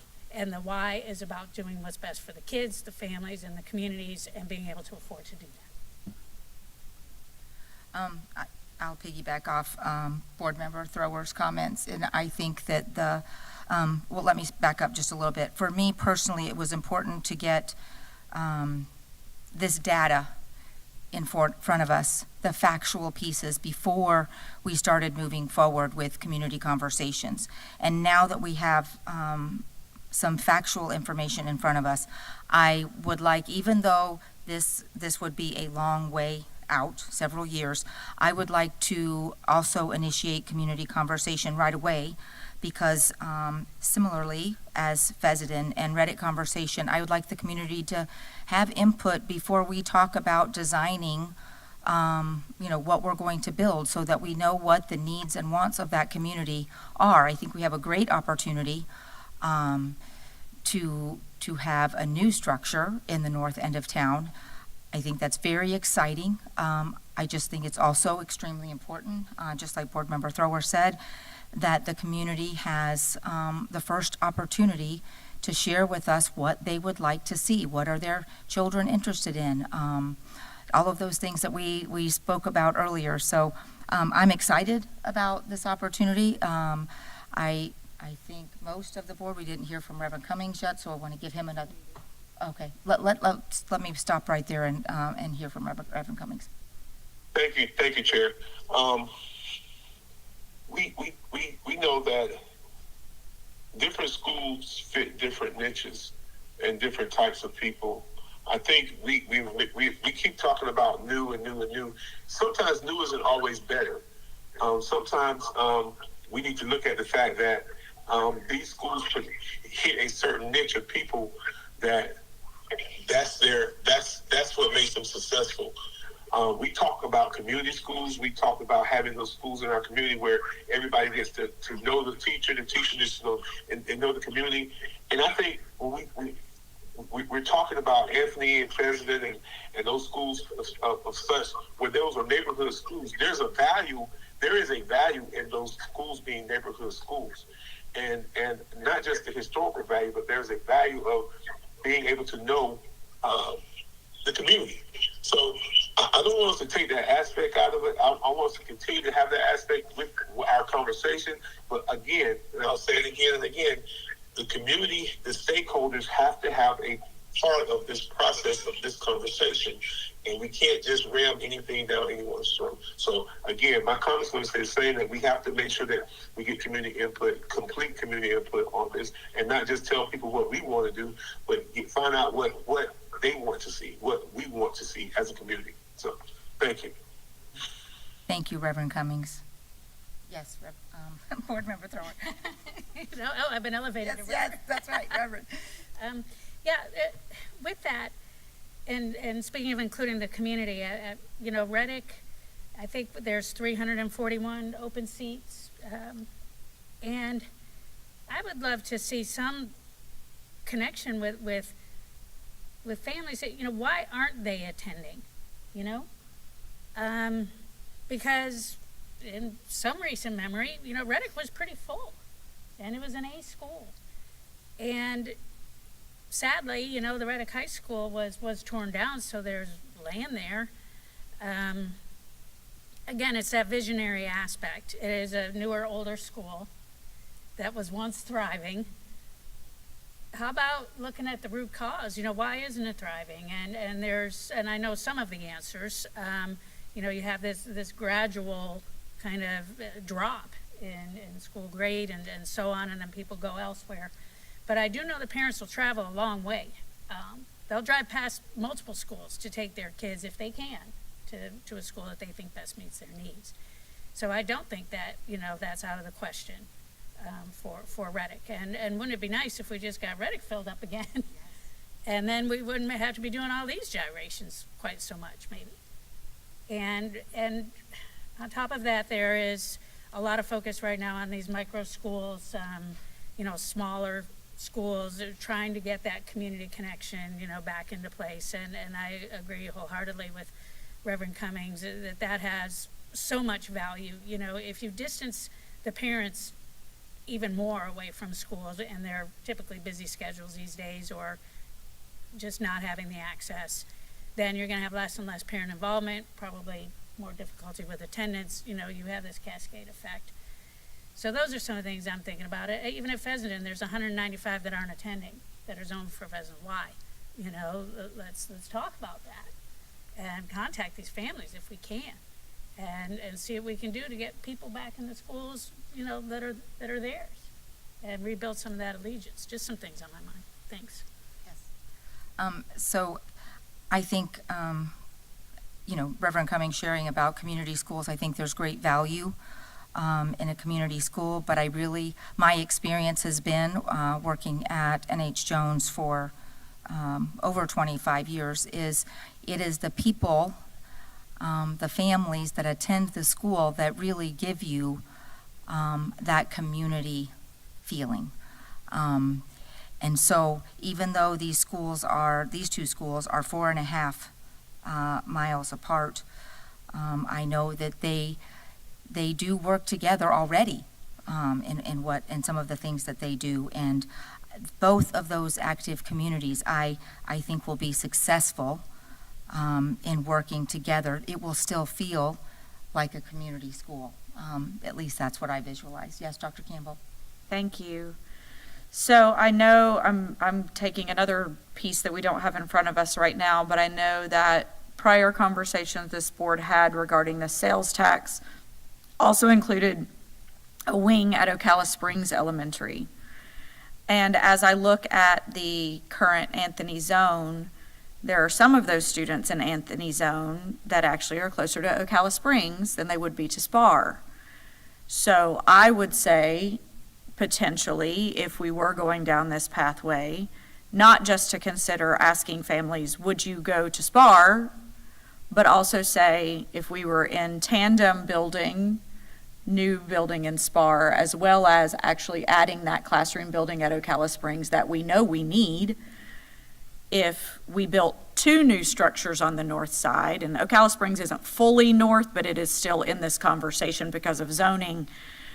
If we were building 2 new structures, then that Anthony zone may not mean that every student goes to Spar. Now, I understand Ocala Springs is overcrowded right now, but part of that overcrowding is because of the number of portables that we're using, and that's how we're currently filling that need. But if we're using 11 portables and we built a 16 classroom wing, we may actually have the ability to move some of those Anthony students also to Ocala Springs.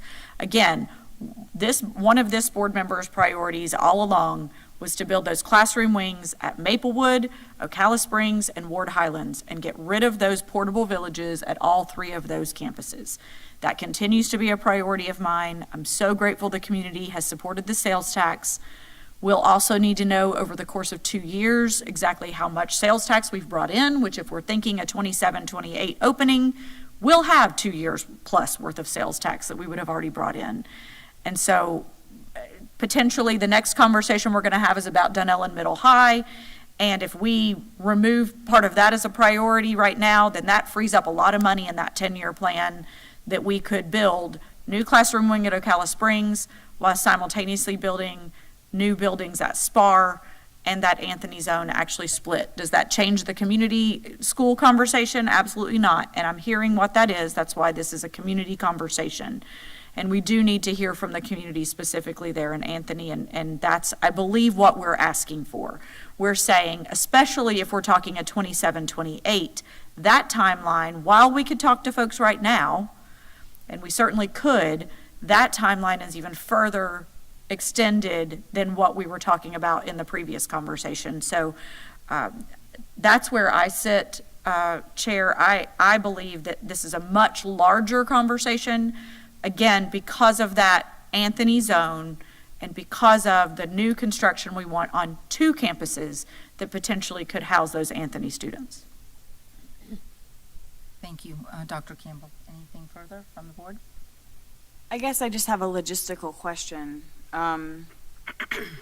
How do we, certainly, facilities, I imagine, would have hesitation with moving forward with searching for a architecture and then paying money to an architecture for a new facility at Spar if we aren't making a decision about what we're doing. Because if they build it, they will come, except they won't come unless the board makes a decision by vote, I believe is the way I understand it. And so I'm looking for Dr. Gullett or staff to give guidance as to how the board, I've heard the board say we want to maybe switch up our priorities on the sales tax, but do we have to make a decision about Anthony's pre-K 5 delivery model for education for the architecture to go forward?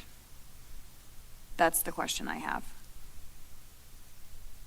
And maybe if I'm way out of line, tell me, but I'm causes me pause to spend money on an architecture if the board doesn't have.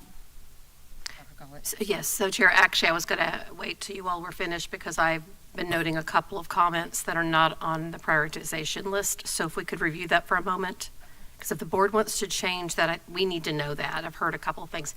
Ms. Boombuck will come forward. I'm going to share what I have. Go ahead, Ms. Boombuck, you can come forward.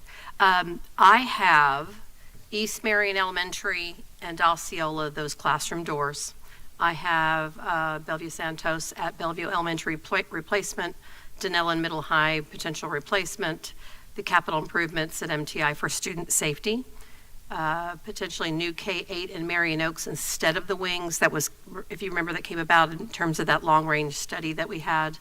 Ward Highlands wing, Maplewood wing, that helps to address the 15 portables, and then maintenance and construction overage.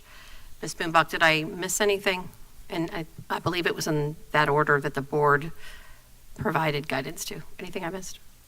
Yes, I don't have the list with me, so Sorry. I don't know which wings were on the list, but I know they were on the end of the timeline of the priority. Yeah.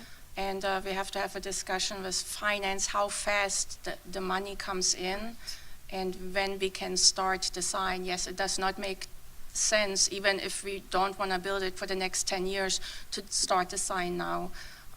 We should do that closer to the time we can fund that project. So we would have to go back to the priority list and the timeline when we want to start each of. Yes. Dr. James? I didn't hear Dr. Gullett say Spar Elementary is $30 million. It's not on the priority. It is not on the priority list. And I didn't hear. Not on the funded portion. Hence. Well, that was because the K-8 got put in. But I don't think this board ever came to conclusion that we were not addressing something at Spar Elementary. Okay, I missed that part of the memo. And so if I may, Madam Chair, to be clear, this was the 5-year that the team pulled together from that work session that you all had and reprioritized. If there's anything that's incorrect, I'm asking for clarity from the board. That's what we had, the team had from that last work session when you brought back and had further discussion about some of the items for the potentially for 5 years. Correct, but Spar was on there for the 10-year plan. No? Yes. I'm looking at the document from our website, again, with all of the details, and in the exact order that Dr. Gullett gave us, that was the prioritization that staff had given us with an approximate cost of $335 million. Page 2 of staff recommendations included Spar Elementary at $30 million and Ocala Springs Wing at $15 million, and then Fort King Middle at $15 million, which obviously takes us over the potential that we're going to have for the sales tax. This is what the board had talked about. The next conversation we're about to have is that Dunellen Middle High conversation, which is $150 million of this. We have to have that conversation before we can land on this, in my opinion. And certainly the K-8 in Marion Oaks was also included because of the Benish study and what that had said. But we were not fully aware we were going to have this greater conversation about all of rezoning of the north side. So all of this was done. We have to keep in mind the timeline of what the board has had talked about. All of this prioritization was completely done before there was ever conversation about Fessenden, Reddick, Spar, Anthony, all in tandem together. What does that big picture look like? And inclusive of what we would do with the former Evergreen students and what that does with the Oakcrest. And none of those conversations happened until today, really, where we've really done a deep dive in some of that. So we prioritized things, just hypothesizing that the community might support our sales tax before we ever even knew we were going to get it. And so now that we have it, now we need to get really serious about what these dollars look like. Board, I'm sorry, Board Member Thrower, just 1 second. I'm hesitant for us to reprioritize until we begin to have community conversations. And so I just wanted to share from my seat. I feel like before we change up and begin making decisions, that we need to engage in particularly the 2 conversations that have come forward first this morning. So I wanted to share that as we move along in the conversation. Board Member Thrower. Thank you, Chair, and I don't disagree with you at all. And I'm also thinking now that we did get the sales tax, that's no longer hypothetically, which is awesome. We need to start seeing some numbers of cash flow estimates. You know, we can sit up here and talk all day about what we want to do and how fast we want to do it, or slow, or what the process, but until we know what the money flow is and what we have available, then it's kind of moot. So projections is what I would like to begin to see whenever they're available to help us plan. All right, Dr. James. And just to confirm, we did give the green light to proceed on East Marion and Osceola Middle School. Yes. And that is already happening. Yes. Okay, and so we are already starting to move in a direction to provide safer schools for 2 different schools that are in completely different parts of the community. And I agree. I want to see operations start community meetings and start moving forward so that we can make informed decisions as a board, and then operations from a facilities side can then make informed decisions based on board action. But I don't think facilities should move forward, as Ms. Boombach said, with hiring an architecture for a theoretical school that the board has to decide upon what we're going to do. So I want to see community meetings get engaged in all of these facets so we can have informed decisions and and this board make decisions. And I would also say financial projections, because before we get the community all involved, there's no point having a conversation if we don't have the money yet, or we can't say, hey, we expect to have this amount of funding next year, the year after, 3 years out. Otherwise, it's just a pipe dream and also upsetting. A lot of parents don't like to talk about zoning. So if we're gonna do it, let's have some solid numbers behind us and have a strong idea of what we really can deliver on. Yes, Dr. James. I would just, I know that Dr. Campbell, can I offer a suggestion? Because we're not making decisions other than a email that we got from Dr. Gullett about Oakcrest data. We're not making a decision about Dunellen Middle and High today. So could I ask potentially for like a part 2 of this, and maybe Reverend Cummings he would be able to be in person, and then we can, like, in a timely fashion, button this part of it up, but we can decide as a board about Oakcrest and Evergreen Auxiliary Zone, maybe? That was just kind of my off-the-cuff recommendation, being that it's 10:50 and understanding some timelines for that again to talk? It is. Okay, yes, Dr. Campbell. I agree with that we can potentially button this up and extend the conversation into Dunellen Middle High at another time. What I can tell you is what I've heard from the community members in Dunellen, and maybe Reverend Cummings would agree with this. That's a community we have not engaged about our vision of the Middle High. They are not in support of that decision.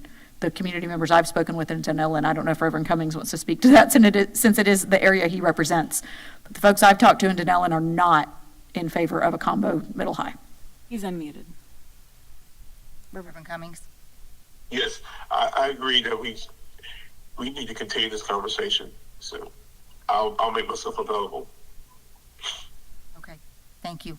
All right, so, Mr. Ayers, I think, just to summarize, we are ready to we want some projections, we want some numbers, and we also want to start talking about lining up some community conversations, some dates for that.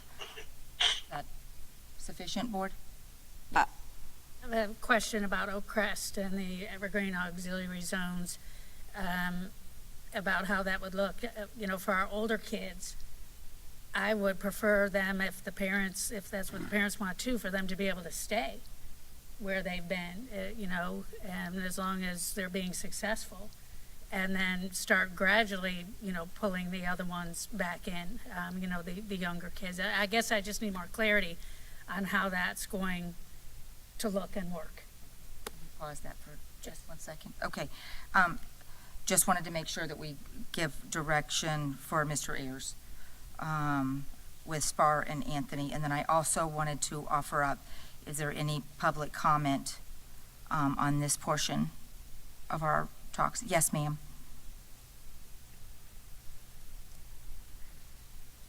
Good morning again. Do I need to state my name again? If you wouldn't mind. Okay, Tanya Hanks, 9668 Southwest 52nd Court in Ocala. Even in reference, I state even because Anthony is just as important to me as well. I still go back to a couple of things. One, in looking at staffing, my concern is that of the team that's there in Anthony. When someone has an opportunity, we would like to know what is going to actually happen with your lead administrators at those schools, Anthony and Fessenden. Where are they going to go? Secondly, I still go back to the budget, and I stand by what I said previously, even with looking at, and I'm looking at I was thinking of the other spreadsheet there we were just looking at with Anthony and Spar. What would happen if that 30 million was spread out over that north side? That's one statement. Secondly, I want to encourage the board. I'm a woman of faith and a woman of deep prayer. I encourage the board to consider the development trends that are happening in Marion County. To save 26 or 30 million over 10 years, only to have to turn around and spend 100 million in 7 years to build a new school because we closed 2 schools down, doesn't make sense to me. If you look at the development trends between 27, 326, I can assure you Buc-ee's won't be the only thing that gets built off of 326. The development is going to happen as far up to the farmland preservation boundaries, and if we're downing that, then we're setting whoever the next generation of board members and leaders and administrators, we're setting them up to have to carry a daunting task of putting together a whole nother school on this north side when we can start investing in Fessenden and Anthony and preparing for the future that is coming with development. Thank you. Okay, with that, we're wrapping up our conversation on Spar and Anthony. Board, we are in agreement, so we're going to hold off on the Dunellen Middle School and High School conversation, and we want to regroup and go back to our opening conversation. Is that correct? Correct. All right, I just have to find the correct paperwork here. Where did I put the spreadsheet? There it is, sorry. Okay, we'll start with Evergreen and Oakcrest. Who would like to open it up? Dr. Gullett, do you want to share? I know that Dr. James just said that you sent us information. I have not looked at it yet. Yes. I did. Thank you, Madam Chair. I sent you a document, and I want to thank Mr. Frazier, who was working behind the scenes to help me. We had a document already, and I was asking for it to be amended to include all the information the board asked. So it shows you from last year and this year, PM1 through PM3 data, and then a comparison from last year to this year. So with ELA and mathematics. So that's the document you should have received. On the bottom of the document, this is the enhancement as well, the summary of growth. This is 3rd through 5th grade, of course, with progress monitoring of those different items through 3rd through 5th grades, ELA again, mathematics last year and this year. So, information you requested on Oakcrest.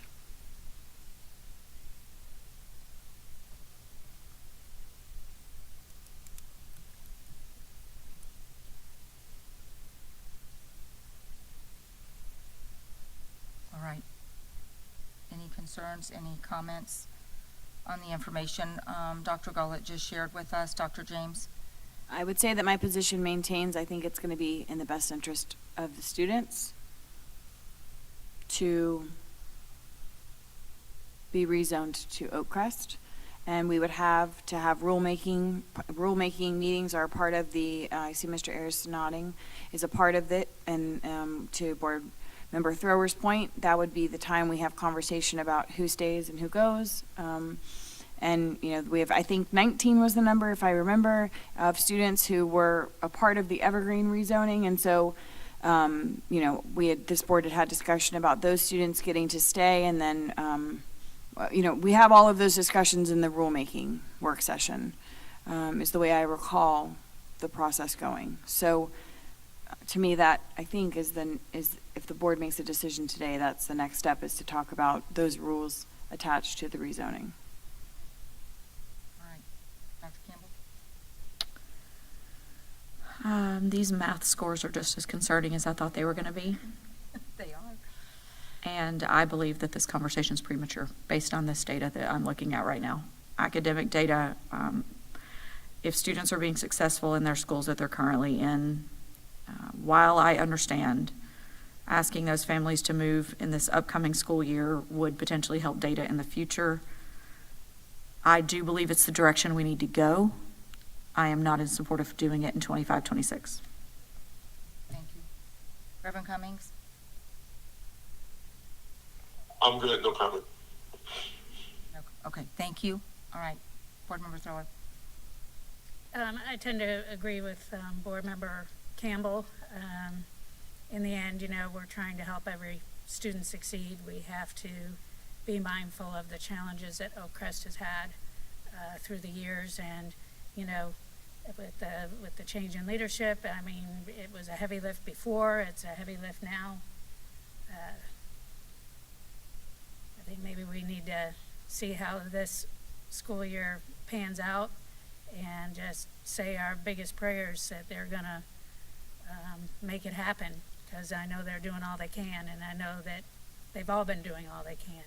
It's just, it's not easy. I also understand where Board Member James is coming from, you know, with adding more students and the piece about kids that were, you know, showing good progress that will help Oakcrest and get them back to where they belong. I understand that, but I would say that the timing is delicate based on what I'm reading. I would tend to agree, Board Member Thrower. Mr. Ayers, I have a question. The 19 students that we were talking about, would there be an option to ask those, since it's not a huge number, would there be an opportunity to speak with each of those families and let them decide what would be best for them? Because I'm struggling with the concerns that were brought forward from the community about the length and the timing of the bus rides for their children. And I'm also looking at academic data going, I don't know that I'd want to force someone to do that right now. Is that opening up a can of worms? I'm just asking. Again, going back to my original recommendation that this not occur for the 26-27 school years, for a lot of issues that have been brought up. But yes, before any rezoning would have to happen, we would have to have the community meetings where not just those students there, but all students and family stakeholders would have to have input. Okay. And Chair, I just want to clarify, the 19 students are the students that were rezoned from Evergreen that are left. There's hundreds of students that would be rezoning. Okay, I just wanted, yes, I just wanted to make sure that there wasn't confusion about what I said. All right, yes, Board Member Thor. Dr. Gullett, based on what Mr. Ayers just said, just wondering, I just want to make sure I understand your definite recommendation when it comes to Oakcrest. What would it? Thank you. So Board, we've had a lot of conversations, staff, about this and looking at doing what's best for students. Let those students finish out and conclude their elementary years, and there's a time to do this. I don't think the time is now. Thank you. I appreciate that direct statement. All right. Reverend, before I move forward, Reverend Cummins, I wanted to give you one more opportunity if you had anything you wanted to add.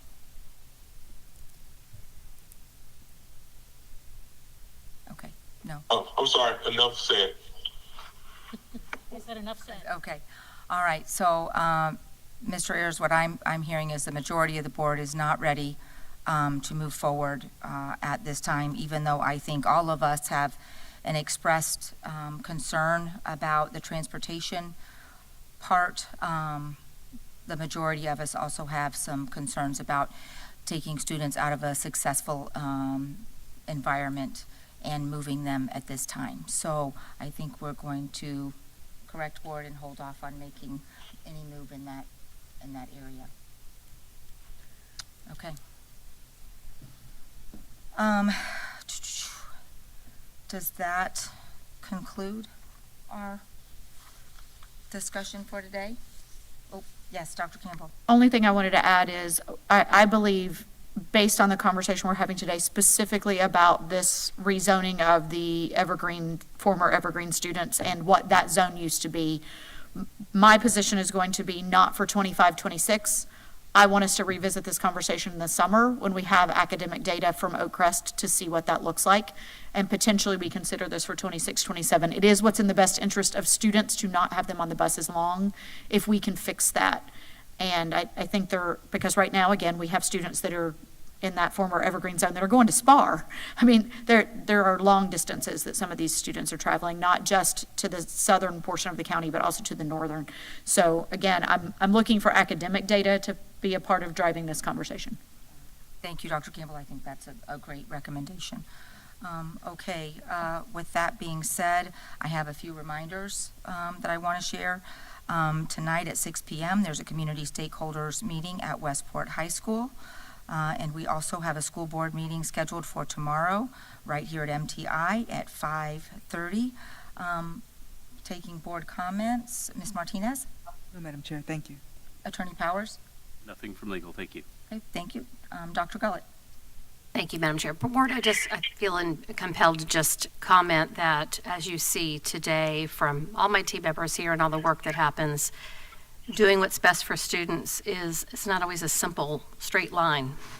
And we will always dive in deep to do what's best for students and consider all of the impacts. So appreciate your feedback and comments, but please know, on behalf of my entire team, not just those here today, but always all of those in the field, that we work really, really hard, incredibly talented team of professionals that consider all factors to make recommendations to the board.